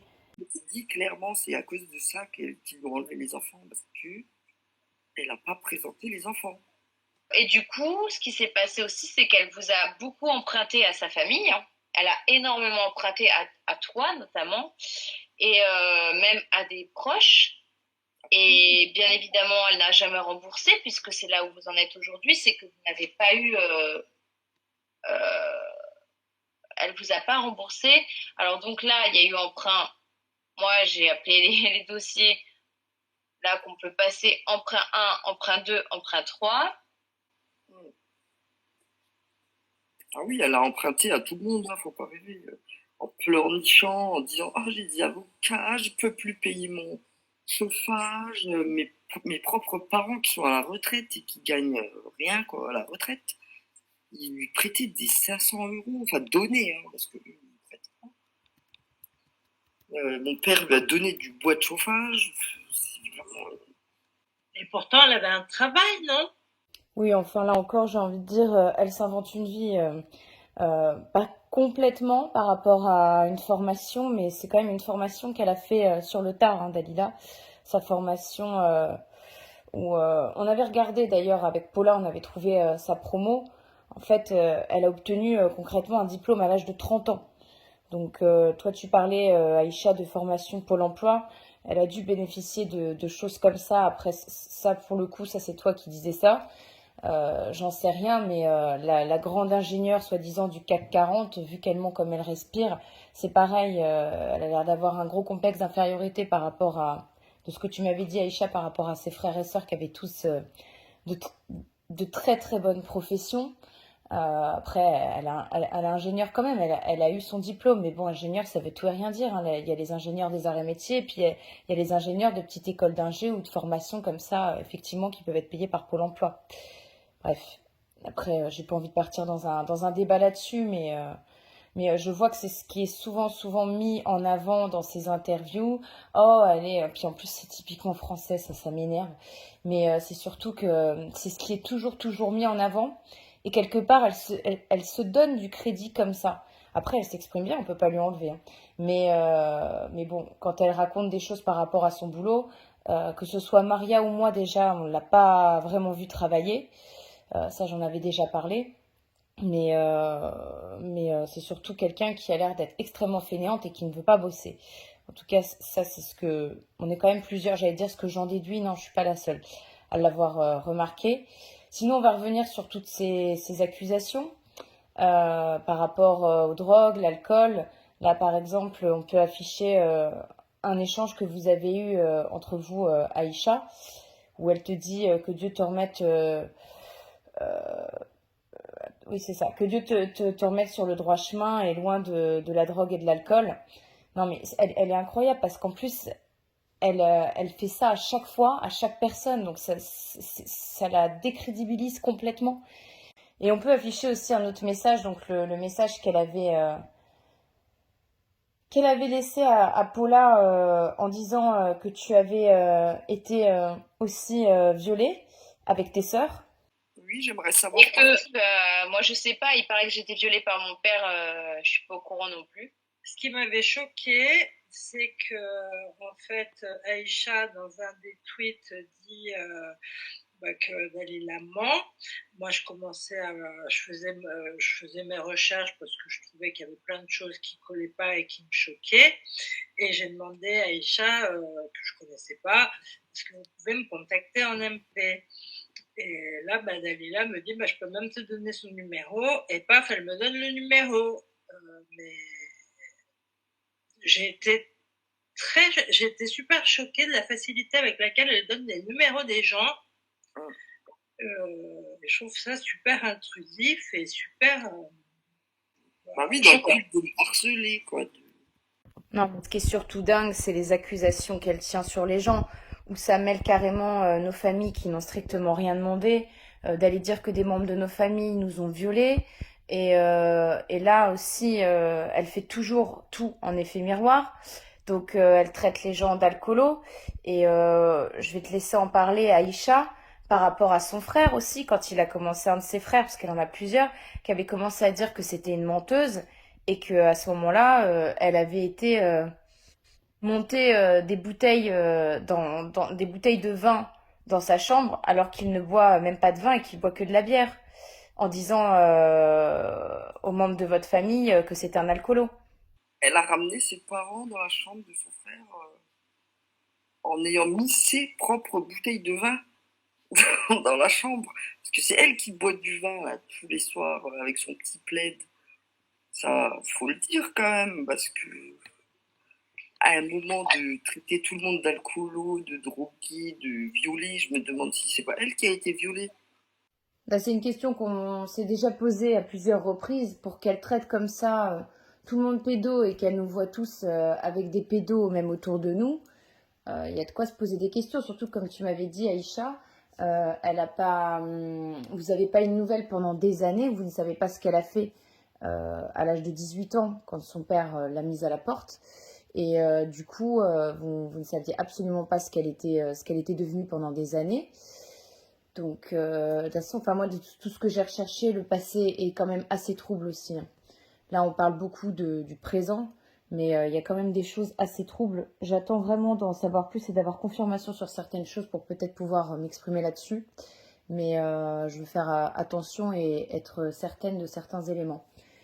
En tout cas, on peut revenir par rapport au fameux kidnapping dont elle parle en novembre 2019, quand ses enfants lui ont été enlevés devant l'école, puisque toi, en fait, tu étais présente, Aïcha. Donc, je te laisse en parler. Bah après, ça m'a choqué, quoi, parce que c'était quand même violent. En fait, ce qui était violent, c'est surtout que c'est elle qui est venue s'opposer. Et c'est pas vrai qu'elle était à une audience. Enfin, je pense pas qu'elle était chez les gendarmes, parce que elle est censée attendre ses enfants chez elle, tu vois, pour attendre le bus, quoi. Et elle était chez elle, elle n'était pas chez les flics. Parce que quand les gens l'ont appelée, elle est directement venue. Elle est venue dans la minute, tu vois, de chez elle à l'école, il y a 2 minutes en voiture. Oui, mais moi, c'est ce qui m'a fait. En fait, d'une interview à l'autre, elle dit qu'elle était convoquée, à une autre, elle dit pas qu'elle était convoquée. C'est pour ça que je te demande. Non, non, elle n'était pas convoquée, elle était chez elle, hein. Et elle est directement venue et elle a commencé à crier. Bon, Camille, elle était choquée, hein. Je pense pas qu'elle voulait partir comme ça, parce qu'il y avait quand même les gendarmes, il y avait 2 nanas de la UMO, de l'ASE, et bah, il y avait le père, quoi. Mais par contre, le petit, il est directement allé chez son père, hein. Ouais, mais du coup, justement, là, elle dit qu'en fait, à plusieurs reprises, hein, même dans une interview avec moi, elle dit qu'elle est restée extrêmement calme. Et c'est là où Elle, la question. Oui, elle dit qu'elle est restée très très calme. elle a choqué toutes les mamans de l'école en criant je vais t'arracher ta grosse bite avec les ongles. Et ça, elle l'a dit plusieurs fois, hein. C'est ça qu'elle a dit. C'est elle qui est venue, qui a fait un scandale comme une. Ouais, parce qu'elle dit qu'elle n'a pas fait de scandale, qu'elle est restée calme au départ. Et donc, en fait, c'est elle qui a fait le scandale. Donc, la petite, comme tu m'as dit, était prostrée, c'est ce que tu m'as dit, par terre. Mais Ouais. parce qu'en fait, la mère est en train d'hurler hystériquement, en fait. Et aussi parce que la mère, elle avait fait un travail psychologique sur les gosses en amont, hein. Bah, en fait, c'est ce que je ne peux pas dire et c'est ce que je ne trahirai pas. C'est la conversation que j'ai eue il y a plusieurs jours, notamment liée aux enfants. Mais Non, non. oui, en fait, elle a fait une manipulation psychologique énorme sur les enfants. Alors que le petit, il est directement allé chez son père. Et le petit, il avait besoin d'un père, hein. Ça se voyait parce que même des fois, quand mon mari il allait chercher mon fils à l'école, il allait chez Milo, allait chez mon mari et il faisait papa.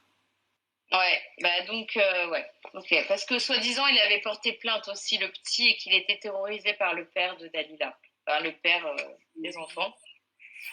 Mais du coup, ouais, donc elle avait eu, à l'époque, tu m'as dit qu'effectivement, elle avait eu l'appui des mamans, mais que ça n'a pas duré, c'est retombé comme un soufflé, c'est ce que tu m'as dit. En fait, à l'époque, elle a eu l'appui parce elle a tellement choqué en hurlant, en faisant un sketch, contrairement à ce qu'elle dit, mais elle a eu un appui des mamans. Elle a eu un appui, mais ouais, quelques temps. Et après, tout le monde s'est dit que s'ils lui ont enlevé les enfants, c'était pas pour rien. Et puis, à l'école, il y avait un jugement, hein. Si Ouais. les gendarmes sont venus avec les 2 dames de l'AUMO, c'est pas pour rien, tu vois. C'est pas un réseau. Ouais, non, mais de toute façon, son affaire de réseau est venue beaucoup plus tard, quand elle parle d'un réseau. Donc, à l'époque, elle parlait pas du tout de ça, puisqu'on était en novembre donc 2019, et un mois ou deux plus tard, elle a débarqué. Elle a contacté l'association Anti-Pédo, et elle n'était soi-disant au courant de rien du tout. Elle avait juste parlé, si, elle a commencé à parler d'inceste, mais on attend toujours les pièces de son dossier. On attend toujours. Enfin, c'est incroyable. Là, ça fait un moment déjà qu'on parle de ça et elle a toujours sorti aucune preuve. Elle qui hurle sur tous les toits, avoir pléthore de preuves. Et c'est ce qu'elle dit dans le film des survivantes. Il n'y a rien. Rien. Personne n'en a jamais, en tout cas, personne n'en a jamais vu la couleur. Mais même nous qui étions proches d'elle quand ils lui ont enlevé les enfants, On n'a jamais rien vu. Rien, aucune preuve. C'est Tout vraiment là où il y a des questions à se poser. ce que je peux te dire, c'est que c'est vrai que les enfants, quand je les gardais, ils avaient un comportement bizarre. Mais qu'est-ce que tu veux que je te dise? Ça peut venir de son comportement à elle. C'est pas forcément un comportement d'inceste. Ils étaient bizarres, ça c'est sûr. Hein, Et c'est puis, des enfants normaux. Hein. et puis Oui, c'est mais vrai ça, en fait, ça corrobore ce que j'ai eu avec les enfants. Ok. voilà. Et des fois, de prouver l'inceste, ça peut être très compliqué à prouver. Mais moi, ce qui m'interpelle, c'est que Dalila dit tout le temps, j'ai les preuves, j'ai les preuves, j'ai les preuves. Oui, mais au moins les auditions des enfants. Quelles auditions? Nous, on n'a jamais rien vu. Pourtant, C'est ça. on était là pendant des jours et des jours avec elle. On lui ramenait à manger juste après qu'ils lui ont enlevé les enfants. On lui ramenait à manger. Il n'y avait rien. Elle nous a montré des trucs de jugement, mais c'était que par rapport à elle, des dossiers psychologiques et tout ça, quoi. Mais sinon, rien. Non, mais en réalité, des preuves, de toute façon, il n'y en a pas. Les seules, on va dire, preuves, entre guillemets, que Dalila a été en mesure de fournir, là, tu vois, Isha, tu parlais de rapports d'experts psychiatriques. Bah déjà, ils ne sont pas en sa faveur. Il y a soi-disant une contre-expertise qui aurait été faite. Personne n'en a vu la couleur. Je ne vais pas refaire de tout ce que personne n'a rien vu, mais voilà, les auditions des enfants, les tonnes de vidéos des enfants, les rapports médicaux. C'est tellement facile de crier j'ai pléthore, j'ai pléthore, j'ai pléthore de preuves. Et là, depuis ce qui est sorti, il n'y a rien eu de sorti. Enfin, moi, je sais que j'ai comme ça des preuves. En tout cas, je serais à sa place. Je dirais vrai, j'aurais déjà sorti des choses. Je supporterais pas qu'on me fasse passer pour une menteuse que je ne serais pas. Donc là déjà, enfin, je vais dire un truc pas gentil encore, mais vraiment ceux qui croient encore Dalila, parce qu'il y en a beaucoup qui savent qu'elle ment et qui la défendent, mais ceux qui la défendent encore, ou en tout cas qui se posent des questions, enfin, ouais, non, je vais le dire, je m'en fiche. C'est pas, pour moi, il y a un problème aussi chez ces gens-là qui se disent soi-disant éveillés. Là, j'appelle ça des décérébrés, quoi. C'est pas possible. Le flux vermal, enfin, c'était le truc, je reviens même pas dessus. Juste, MST, non mais c'est un asile de fou ce truc. Quand j'y pense, j'ai l'impression que on est dans un asile de fou avec la sortie de ce film, c'est pas possible. Et, euh, Et donc, voilà, il y a rien de concret. Là, je vais reparler, voilà, juste, il y a eu les dessins dont on ne connaît pas la provenance, les audios des enfants, 2 audios à ma connaissance, et j'ai envie de dire, mais réécoutez-les bien, réécoutez-les bien. Enfin, à un moment donné, l'amie, là, à qui j'ai fait réécouter un audio, elle me dit, mais vraiment, mais c'est pas possible, parce que comment les gens ont pu penser qu'il y avait inceste ou quoi que ce soit derrière. J'en parlerai dans la dernière partie qui sera à venir. Ça, je me le laisse vraiment pour la dernière partie, le coup des audios des enfants, mais soi-disant qu'elle en a plein où il parle du MK Ultra, où il dénoncerait plein de choses, mais ça fait belle lurette, surtout avec tout ce qu'elle hurle sur les plateaux, partout où elle passe, qui serait sorti, faut arrêter. Et du coup, Aïcha, je vais revenir là sur vos rapports familiaux. Je parle pas que de toi et Dalila. Dans une interview avec moi, donc elle disait que c'était donc une de ses premières à la fin de l'été 2023. Elle disait qu'elle avait beaucoup de soutien de sa famille. Je crois qu'elle t'avait même cité. Elle avait dit ma cousine. Et après, en fait, quand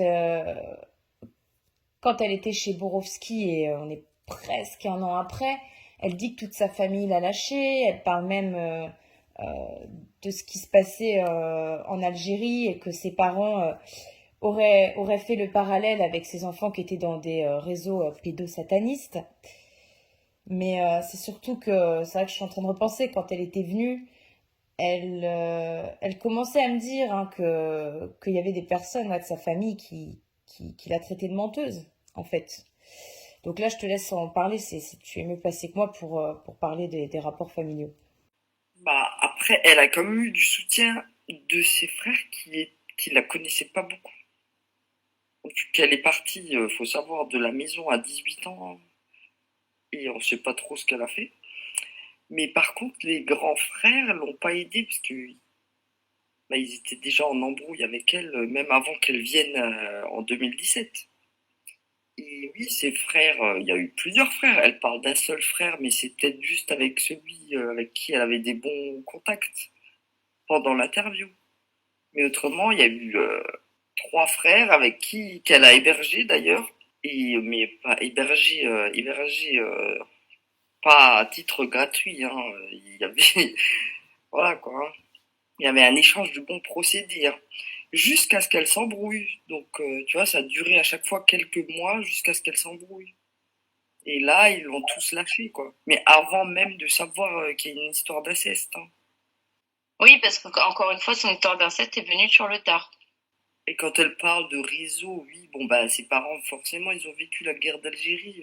Je sais pas, moi, mon père, il est né en 41, le sien, je crois qu'il est né avant. Donc, t'imagines, c'est la guerre d'Algérie, il y a eu des atrocités, mais on n'a jamais parlé de réseau, tu vois. Oui, ah oui, elle dit que ça nous rappelle des choses, mais tu vois, en tout cas, je peux te dire qu'elle s'est embrouillée avec chacun de ses frères qu'elle a accueillis chez elle et qui étaient prêts à l'aider. Donc aujourd'hui, quelle est sa relation avec ses frères et sœurs? Parce qu'en fait, elle a enfin, combien de frères et sœurs elle a? Est-ce que tu peux rappeler? Elle a 11 frères et sœurs. Oh, c'est énorme. Et donc aujourd'hui, aucun la soutient? Enfin non, elle a 10 frères et sœurs, dont elle, quoi, 11 ans. Parce que moi, quand elle était venue ici, c'est vrai que ce qui m'a surprise, c'est qu'elle disait oui, ma cousine, elle commence à dire que je suis folle. Oui, ma sœur commence à dire que je suis folle. Et c'est là où et que je mens. Et plus moi, ce que je commence à avoir, je me suis dit, alors moi, je commence à voir qu'elle ment et sa famille commence à voir qu'elle ment. Il n'y a pas comme un problème. Parce qu'elle commence à me parler de sa sœur. On m'a parlé d'une sœur. Ça fait longtemps qu'elle dit qu'elle est folle, hein. Ça fait bien longtemps. Je te parle de ça, mon fils, il est né en 2014, il était tout petit. J'étais allée chez eux à Noël.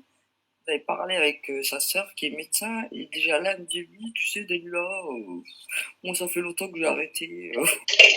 Voilà. Bah, c'est Avant. sa sœur médecin. Quand elle était chez moi et qu'elle m'a dit, ma sœur commence à dire que je mens, et ma cousine aussi, elle parlait, elle me l'a dit, c'était sa sœur médecin. Donc je sais pas si est-ce qu'elle en a plusieurs qui sont médecins ou est-ce qu'elle me parlait d'elle. Elle a qu'une sœur qui est médecin et l'autre, elle habite en Algérie. Elle connaît absolument rien de cette histoire. Personne veut d'histoire, mais sa sœur qui est médecin, ça fait longtemps qu'elle a coupé les ponts, bien avant ces histoires-là. Donc Dalila reparle d'elle alors qu'en fait, elle ne se parle même plus. Mais bien sûr, je te jure que ça fait au moins 10 ans qu'elles se parlent plus du tout. Et déjà avant, je pense pas qu'elles étaient super proches. Hein. Donc elle a cité ton interview sans être même proche d'elle en fait. Mais voilà. Je te dis, à Noël, la fois où je l'ai vue, c'était en 2015. Et elle m'a dit, oh, Dalila, tu sais, faut pas vraiment la croire. Et elle la connaît, c'est sa petite sœur. La grande et plus, enfin, la médecin est plus grande que Dalila. Donc elle sait à qui elle a affaire, quoi. Je sais pas, c'est sa sœur. Hein. Ok, je te remercie. Bah, je vais passer sur un autre sujet, toujours lié à cette affaire. Les cambriolages dont Dalila parle régulièrement durant ses interviews. Je préviens, c'est du même ordre que Flux Vermal version cambriolage. Là, je suis un peu dépitée en fait. Ça me... Bref, il y a une vidéo de cambriolage qu'elle appelle, qu'elle a transmise à plusieurs personnes et donc que j'ai mise avec des extraits de différentes interviews. Quand elle parle de ces cambriolages, c'est pareil. Le discours évolue, n'est pas le même selon une interview à une autre. Donc dans le premier extrait, en fait, elle est avec Mike Borowski. Dans le second, elle est avec moi. C'est un entretien qu'on avait fait avec Colombe et Grain de Sable. Et ensuite, il y a la vidéo. Alors je préviens, je ne l'ai pas coupée, je l'ai mise telle qu'elle.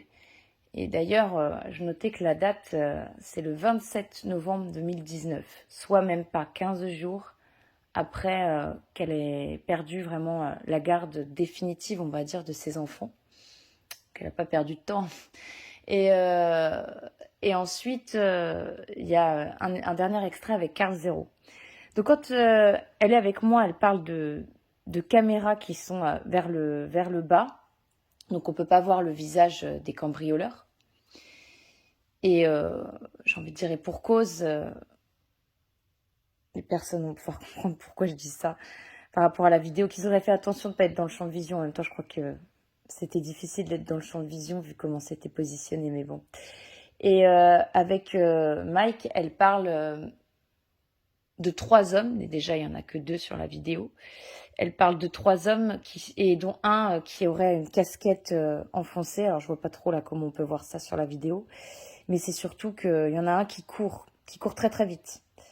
Alors je sais qu'elle écoute tout ce que je fais, Dalila, et ça je sais qu'elle va l'entendre. J'ai juste envie de te dire, Dalila, quand je vais faire des footings, je sais pas, on doit pas avoir la même définition du mot courir. Parce que si ça c'est courir, en fait je fais du surplace en mode footing, quoi, il y a un problème. Mais j'en rigole pas en fait, parce que c'est vraiment là, je suis dépitée. Cette vidéo, c'est vraiment du même acabit que le flux verbal. Donc elle dit qu'il n'y a pas d'infraction, et pour cause aussi. Bref, Aïcha, je te laisserai en parler, là on va la visionner, et je te laisse interagir par rapport aux images que tu vois. La serrure a été fracturée, pas fracturée, comment ça s'est passé? Ah non, bizarrement, non, jamais. C'était très discret. En fait, j'ai mis les caméras. Et c'est sur les caméras que j'ai vu qu'on est cambriolé. Bah tiens, il y avait un cambrioleur, des cambrioleurs? Et cambrioleurs. Combien? Bah, j'en ai vu sur les caméras, j'en ai vu 3. 3 différents. Mais lui n'avait plus les clés de chez vous. Ah non, bah, de toute façon, j'avais acheté une nouvelle maison, j'avais refait les portes d'entrée, une nouvelle serrure. Donc, en fait, donc si c'est très discret, là on a affaire à des gens qui savent y faire, quoi. Eh ouais. Sans cagoulé? La cagoulée? Non, un avec une casquette, mais bien enfoncé. Et puis on le voit courir à une vitesse incroyable dans mon salon. Il était apparemment dans ma chambre et on le voit tourner. Est-ce que vous avez reconnu votre ex-compagnon parmi les 3? Non, c'est pas mon ex-compagnon. C'est des gens que je ne connais pas. Donc j'imagine, c'est 2 choses. C'est soit votre ex-compagnon fait partie des services de l'État un peu spéciaux, on va dire, soit il est dans des réseaux très importants. Ils sont quand même cagoulés, ils portent quand même. Enfin, on peut pas les identifier, j'imagine. Non, en fait, ils sont pas cagoulés parce qu'ils étaient persuadés que la caméra était coupée. Mais ils passent comme. On voit pas le visage, comme je te disais, la caméra elle tourne, mais on voit tout le corps. On voit tout le corps. En fait. Parce qu'ils ont bien fait attention quand même de pas être dans le champ. Est-ce qu'ils avaient des gants? Je crois pas, non. Et la police a refusé de prendre en compte et de venir prendre des empreintes. Non, une fois ils l'ont fait, parce que ça m'est arrivé je ne sais pas combien de fois. Une fois ils l'ont fait, mais jamais eu de retour. D'accord. On voit bien en plus sur la porte, les traces des doigts et tout. Jamais de retour.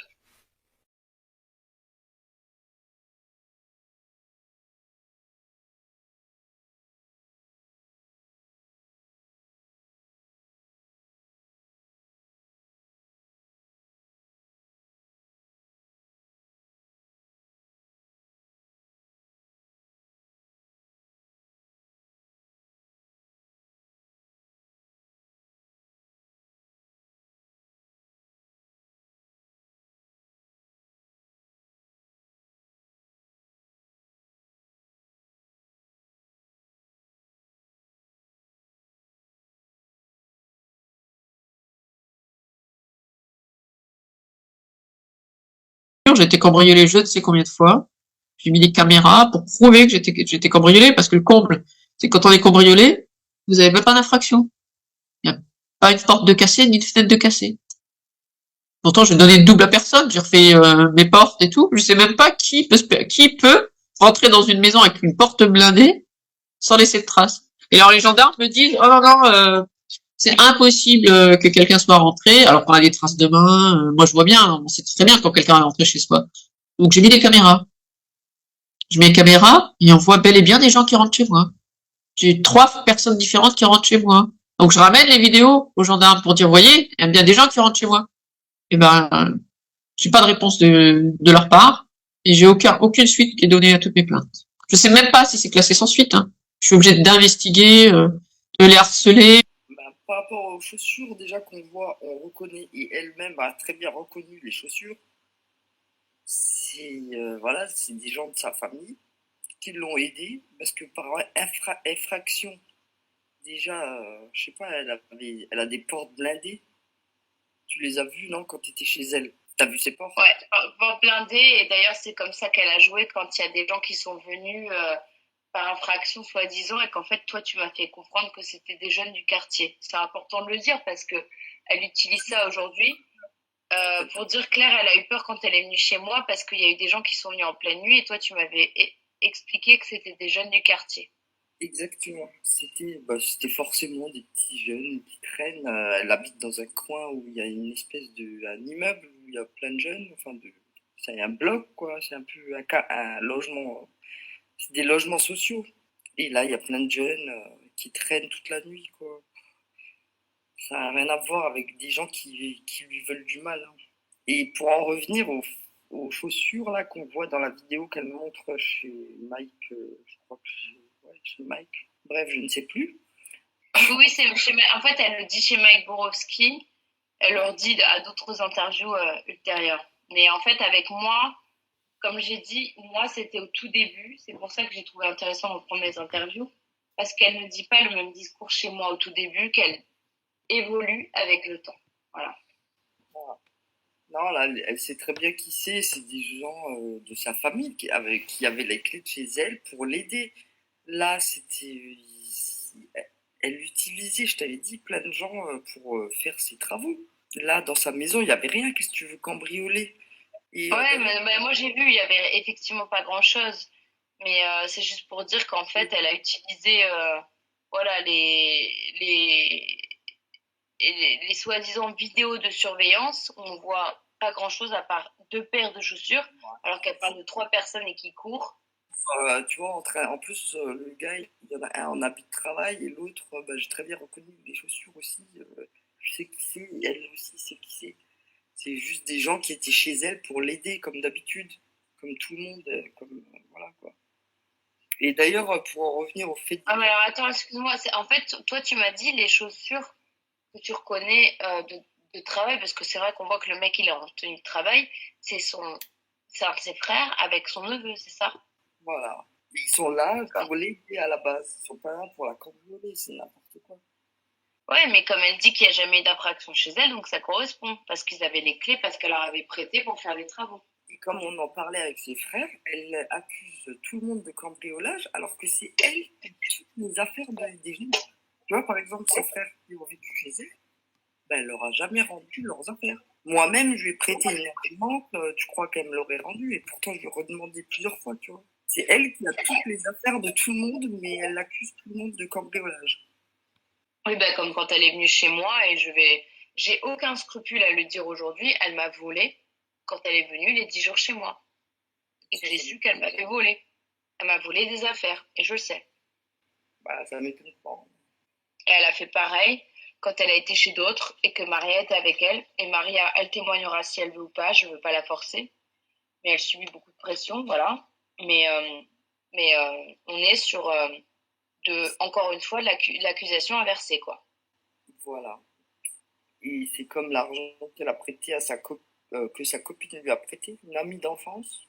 Elle a plus de nouvelles, tu vois. Donc si ça c'est pas du vol, Je sais, alors, tu me dis ça, son amie d'enfance, et c'est pour ça que là, dans les interviews, en fait, elle dit que les gens l'ont aidée financièrement. En fait, en vrai, c'est pas de l'aide financière, c'est de l'escroquerie qu'elle a fait à des proches, voilà. notamment cette amie boulangère, parce qu'on peut imaginer, enfin, moi, j'imagine, je sais très bien le boulot de boulangère, la pauvre femme, elle doit se lever à 4 heures du matin pour faire son pain, et Dalila l'a escroquée, Ouais. et ne lui a jamais rien remboursé.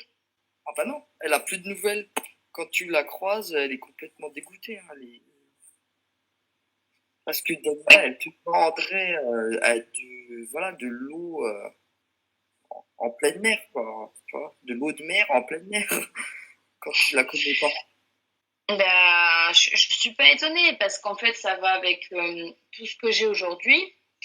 Alors, on en a déjà un petit peu parlé, mais je te le redis. Aujourd'hui, Dalila, elle est recherchée par la police par rapport à des actes diffamatoires où elle devait se rendre auprès de la gendarmerie, elle ne s'est pas rendue. Il y a eu plusieurs plaintes en diffamation contre elle. Elle ne s'est pas rendue, donc voilà. Elle n'a plus de permis de conduire, je pense qu'on peut le dire, depuis mai dernier, qu'elle vient de m'attaquer en diffamation par rapport à ça. Je l'attends toujours. Et bon, le permis, c'est qu'un détail, on va dire. Mais ce qui est fou, c'est qu'elle a quand même escroqué tout le monde, même sa famille, ses amis, son ami d'enfance. Et puis là, abus total avec tout ce qu'elle a été raconté partout, et notamment dans ce film. On est vraiment sur de l'abus de confiance, parce que ça lui a quand même permis de générer beaucoup, beaucoup, beaucoup de dons. Et c'est ce qui lui a permis apparemment là de rembourser ses dettes. Et il fut un temps, de toute façon, elle ne pouvait même plus travailler. Quand elle disait que c'était le réseau qui l'a bloquée, rien à voir avec le réseau. En fait, c'est parce qu'elle était tellement, tellement, tellement endettée qu'elle s'est retrouvée finalement à avoir des saisies sur salaire. Et quand on était ensemble, elle me disait que son patron lui versait qu'une petite partie, que le réseau lui mettait la pression. Mais en fait, j'ai compris plus tard que c'était juste des saisies sur salaire, donc il laisse le strict minimum pour vivre à la personne. Et après, l'argent part à l'État, toutes les dettes qu'elle avait, puisqu'elle ne payait plus toutes ses factures, son crédit maison, etc. La grande ingénieure du 440. Bref. J'ai même pas envie de me prendre la tête à aller porter plainte. Je sais que déjà, voilà, sa conscience, c'est tant pis pour elle. Elle peut plus revenir au Val de Gueblanche, tu te rends compte, dans notre village d'enfance. Je suis pas étonnée. C'est quand même pas rien, quoi. Pour elle, c'est carrément, je sais même pas si tu te rends compte, mais c'est vraiment la honte, là, pour elle, ce qu'elle est en train de faire. Elle pourra plus jamais se mettre dans une réunion de famille où il y a tout le monde. Peut-être qu'il y aura toujours quelques-uns de ses frères qui vont lui pardonner, mais dans le village, tout le monde sait ce qu'elle a fait.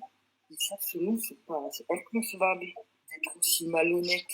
Moi, de tout ce que j'ai vu avant de te contacter, en fait, t'étais écœurée de ces mensonges sur les réseaux sociaux et que les gens, en fait, t'étais là, tu hurlais dans le vide, en fait. C'est ça, entre guillemets. Bah déjà, quand tu faisais tes interviews avec elle, moi déjà, je pouvais plus la voir. Ouais. Et voilà, quoi. Moi, je la croyais à l'époque. Bah oui. Mais elle t'a bien eu, quoi. Comme elle a eu tout le monde avec ses beaux discours. Parce qu'elle est vachement manipulatrice, ça, quand même. Je sais. Je sais, de par ses enfants même, je le sais. Je le sais. J'ai bien compris à quel point vous êtes manipulatrice, au point même de manipuler ses propres enfants et de leur faire dire des choses qu'ils ne pensaient même pas. Je sais bien. Concernant l'ami de la famille qui a craqué les CD, oh là là. Alors moi, je sais qui c'est l'ami de la famille. Ouais. Ce mec, c'est un gars qui sort jamais de chez lui. Moi-même, alors qu'il habite à 200 mètres de chez moi, je l'ai jamais vu. C'est un gars, il reste que enfermé chez lui à fumer des joints. Et à mon avis, je sais pas ce qu'elle a fait avec des CD-ROM, mais si ça se trouve, c'est lui-même qui était sur des sites bizarres. Hein. Franchement, il y a rien, on n'a jamais rien vu de ces CD-ROM. C'est un mec qui a toujours été extrêmement bien. Hein. Alors là, pour remettre dans le contexte, en fait, tu parles d'un gars qu'elle dit qui aurait été emmené par les gendarmes et qui serait revenu complètement... Il n'a jamais été emmené, il a juste été peut-être...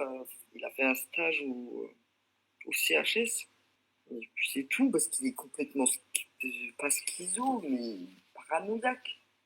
Tu t'imagines bien un gars qui reste enfermé chez lui, qui sort jamais, il se fait livrer le moindre truc. Il sort pas. Ouais, donc en fait, elle dit qu'il a fini en légumes, on l'a emmené dans un espèce de centre. En réalité, le gars, il était déjà un légume. Donc c'est bien, il y a toujours une petite part quand même parfois de vérité dans ce que dit Dalila. Soit ce sont des histoires qui lui appartiennent pas, soit les personnes existent, mais elle arrange ça à sa sauce en fait. Mais moi, ce qui me choque quand même, tu vois, dans l'histoire, là, vous faites partie quand même de la même famille. J'imagine, je ne peux que imaginer à quel point ça peut être humiliant d'avoir quelqu'un comme ça de la famille qui est en train de raconter des horreurs, parce que là, franchement, on peut dire des horreurs. Et ce qui est fou, c'est qu'on parle quand même aussi d'un film qui est en train de passer dans plein de salles en France, qui est aussi en train de passer en Belgique, en Suisse, au Canada, et peut-être même que je sais que Pierre Barnerias aimerait le mettre dans d'autres pays non francophones. Et c'est terrible, vraiment par rapport à ces deux enfants qui sont tes petits cousins, quelque part. Ils souffrent quand même des mensonges de leur mère, parce que là, on en est là en fait. Moi, pourquoi je fais que je prends autant de temps à faire toutes ces vidéos là, c'est pour ces enfants qui sont même pas les miens, avec qui je n'ai aucun lien de parenté. Et on ne peut que imaginer pour des enfants de cet âge-là ce que c'est que d'avoir une mère. Il faut avoir vraiment des idées, j'ai presque envie de dire mal placées, quoi, pour être en train de raconter que ces enfants sont en train de manger des excréments, participent à des orgies contre leur gré, avec le père impliqué, avec plein de monde qui boivent du sang, qui sont en train de couper des têtes d'enfants, en tout cas qu'on est en train d'apprendre à la fille à couper des têtes et qui voit des meurtres. Enfin, faut avoir l'esprit sacrément dérangé pour inventer ce genre de choses sur ses propres enfants et leur faire du mal, parce qu'elle leur fait vraiment du mal. Et tous ceux là, et je les mets dans le même panier en réalité, ceux qui continuent de la défendre, parce que certains disent qu'ils sont pour la défense des enfants. Ouais, c'est ça. Pour la défense des enfants, mais c'est pas grave s'il y en a deux qui restent sur le bas-côté. Et du coup, je sais pas, moi ça, vraiment, ça me révolte par rapport à ces enfants. Et c'est pour ça que je te remercie encore d'être là, mais tu vois, j'ai du mal à comprendre en fait que ce soit les personnes en fait de son passé, ses proches, et je parle pas que de la famille, ne s'expriment pas publiquement et ne fasse pas un démenti par rapport à tout ce qu'elle est en train de faire. Encore une fois, le mal à ses enfants, et puis même le mal aux vraies victimes, parce qu'il y a tout ce qu'elle décrit, ça peut arriver enfin en tout cas une partie de ce qu'elle décrit, c'est arrivé réellement à d'autres enfants, ça arrive encore malheureusement aujourd'hui, et même la famille, en tout cas plusieurs membres de la famille qui feraient un démenti public. Après, je sais que ce n'est pas simple dans votre famille, mais j'ai quand même du mal à comprendre l'ampleur que ça a pu prendre et que ça a l'air d'avoir dépassé au final tout le monde. Non, mais écoute, déjà, si quelqu'un la soutenait, il y aurait déjà des gens ici, dans notre village, à Sarreguemines, qui la soutiendraient, mais personne ne la soutient parce que même ses frères, quand ils parlent d'elle, ils disent à tout le monde que c'est une mytho. Même s'ils vont pas le dire publiquement, mais à chaque personne qui vont parler de Dalila, ils vont dire ouais, arrête, c'est une mytho, raconte n'importe quoi cette folle. Je te dis, avant même qu'elle raconte ces conneries, il y avait déjà la moitié de ses frères, enfin tous qui lui avaient tourné le dos. Moi, parce que j'ai eu pitié d'elle, c'est tout. Même son frère, il me disait, je t'avais dit, c'est une sorcière, c'est une sorcière. Mais qu'est-ce que tu veux qu'ils fassent? Après, ils se disent, ouais, les enfants, ils sont en sécurité, ils sont avec le père, heureusement. Parce que, Mais oui, mais moi j'ai bien compris, je le sais aujourd'hui qu'ils sont en sécurité avec le père, je m'en suis assurée. Mais le problème, c'est que... à quel point elle est folle. Tu te rends compte que quand tes frères, elle s'embrouille avec eux, elle dit, lui voler des soutiens-gorge. Qu'est-ce que tu veux faire contre une folle comme ça? Là, je sais, moi, ils ont été faire quoi? Je sais que Maître Broussa était son avocat, je sais. C'est pas un reproche, hein, je voulais juste que tu dises les choses aussi publiquement. Moi, en dehors de cette photo qu'on a eu toutes les deux. Hein. Après, mais je sais. Ils vont les parents derrière, ils vont dire oh la pauvre Dalila, parce que là, quand la vidéo elle va sortir, elle va aller pleurer chez sa mère. Ah, Aïcha, elle m'a insultée sur internet, comme d'habitude, je la suis. À la fois, elle dit ça, mais ses parents, moi, elle a fait en sorte quand je suis venue chez elle que je ne les vois pas. Et Maria m'a dit qu'elle n'avait pas le droit de parler devant ses parents de ce qui se passait par rapport à ses enfants, parce que soi-disant ses parents n'étaient pas au courant. Ouais, si, elle fait que chialer. Hein. Oui, mais ce que je veux dire, c'est que par rapport à tout ce qu'elle fait sur les réseaux sociaux et tout ce qu'elle raconte, elle ne voulait pas que Maria en parle. Parce que justement, elle donne le discours qu'elle veut à ses parents. Et quand elle dit qu'elle a ses parents là dans cette vidéo là qui est passée juste avant, en fait, En vrai, c'est pas un vrai soutien. C'est juste que ses parents, comme tu m'as dit, ils parlent pas très bien français, ils savent pas ce qui se passe et ils la croient par rapport aux mensonges qu'elle raconte. Ah bah oui, il la croit, hein, parce que bah, elle les manipule. Bah, comme elle manipule tout le monde, voilà. Il la croit sans la croire, je sais pas, mais bon. Franchement, moi, tu sais ce que je me dis, c'est qu'elle aurait jamais dû faire d'enfant, hein, cette femme. Je comprends, mais ils sont là, les pauvres, tu vois, ils ont subi, donc c'est pour ça. Enfin, moi, je tiens à m'excuser publiquement auprès d'eux, en fait. Voilà. Ils ont une maman qui a jamais déjà été là pour eux. Déjà, comme moi, je l'ai gardée, elle a jamais été là pour eux. C'était déjà pas une maman. Elle s'en occupait pas du tout. Même quand elle était là, elle n'était pas capable de rester un moment, de faire un repas pour eux entre midi. Elle les ramenait chez leur propre, chez sa mère à elle, qui a déjà 80 ans, qui a mal partout. Donc, je sais pas, tu vois, c'est pas une maman, hein, c'est pas une nana qui aurait dû avoir des enfants. Et eux, bah, ils subissent les conséquences de ça. Ouais. Voilà. Je comprends, en plus, toi, pour avoir échangé avec toi, je sais que tu Moi, as l'air de prendre bien plus soin de tes enfants. Ouais, je sais. je leur souhaite de tout cœur de surmonter tout ça, mais ça va être dur, hein, parce que, enfin, ça va être dur. Si je te le dis, ils souffrent, ils souffrent. Ils ont une image de leur mère qui est complètement incroyable. Je sais pas, je peux même pas me mettre à leur place, quoi. Vraiment, je peux même pas me mettre à leur place parce que moi j'ai toujours eu une image maternelle, pas que ma mère, quoi, mais eux, ils ont même pas ça. Tu vois, même quand ils étaient chez moi, je voyais qu'ils avaient quelque chose qui manquait.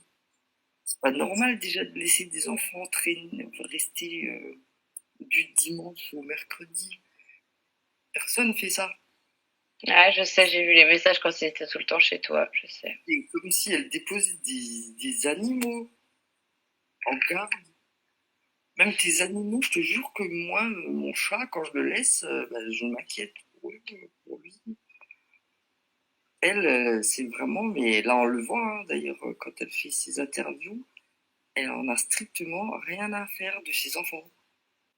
Ouais, mais les gens pensent que si, pourtant. C'est ça qui est horrible, c'est qu'en fait, moi, je sais parce que je l'ai vue chez moi, elle parle que d'elle.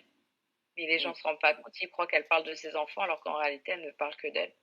Et même là, ce qu'elle a fait par rapport à l'histoire d'inceste, ben, c'est uniquement par rapport à elle, son image, parce qu'en fait, elle savait qu'elle allait perdre la garde des enfants, et du coup, elle s'est dit, ah bah faut que, quand même que je trouve un truc pour redorer mon image. Parce que nous, dans la famille, déjà, c'est un truc de fou, tu perds tes enfants, c'est pas possible. C'est vraiment un truc de cassos, quoi. D'où le fait que tu sois la seule personne de la famille à témoigner et je t'en remercie. De toute façon, là, on va s'arrêter là parce que je pense que là, vraiment, le tour est fait. Et puis, j'ai même envie de dire que dès le premier audio que j'avais envoyé, pour tous ceux qui l'ont écouté et qui ont visionné les éléments que j'avais mis dedans, je pense que la plupart, si ce n'est vraiment presque la quasi-totalité des personnes ont compris. Ceux qui la défendent encore, pour beaucoup, sont au courant de ces mensonges. Et là, en fait, comme je disais, Dalila n'est que l'arbre qui cache la forêt. Et en réalité, ces personnes-là ont aussi leurs intérêts à la défendre et à mentir. Sans parler de ceux qui ne veulent pas reconnaître s'être trompés et qui le savent très bien aujourd'hui. Je le sais, je ne veux pas citer de noms parce que je n'ai pas envie de rentrer dans des polémiques, mais il y a des noms que je sais très bien que les personnes savent, mais ne disent rien. Et pour les derniers qui auraient encore des doutes, je ne peux rien pour vous, malheureusement. Je ne peux plus rien pour vous. Et le problème, c'est que vous êtes complices, en fait. Vous êtes complices de la souffrance de ces deux enfants. Et encore une fois, c'est vraiment pour eux que je fais ça. Parce que j'estime qu'ils ne méritent pas, et là, comme tu viens de le dire, Aïcha, une mère pareille, en fait. Parce qu'elle restera de toute façon à jamais leur génitrice. Et sinon, il y aura encore une dernière vidéo avec des personnes qui veulent témoigner. Et aussi, j'ai dit je reviendrai sur les 2 audios des enfants. Et sur, je mets bien des guillemets, la tentative de meurtre, où la personne avait été condamnée à 4 mois avec sursis, dont Dalila parle beaucoup dans ses interviews. Ça c'est pareil, j'en parlerai dans le dernier, on va dire dans le dernier volet. Mais ce sera vraiment le tout dernier, parce que ça fait des mois que ça dure et je pense que ça fatigue tout le monde. Et là, pour le coup, j'ai envie de dire vraiment, moi, la première à essayer de rétablir la vérité et à arrêter le carnage qui est en cours, parce que j'estime que c'est vraiment un carnage. Voilà. Je m'arrêterai là-dessus.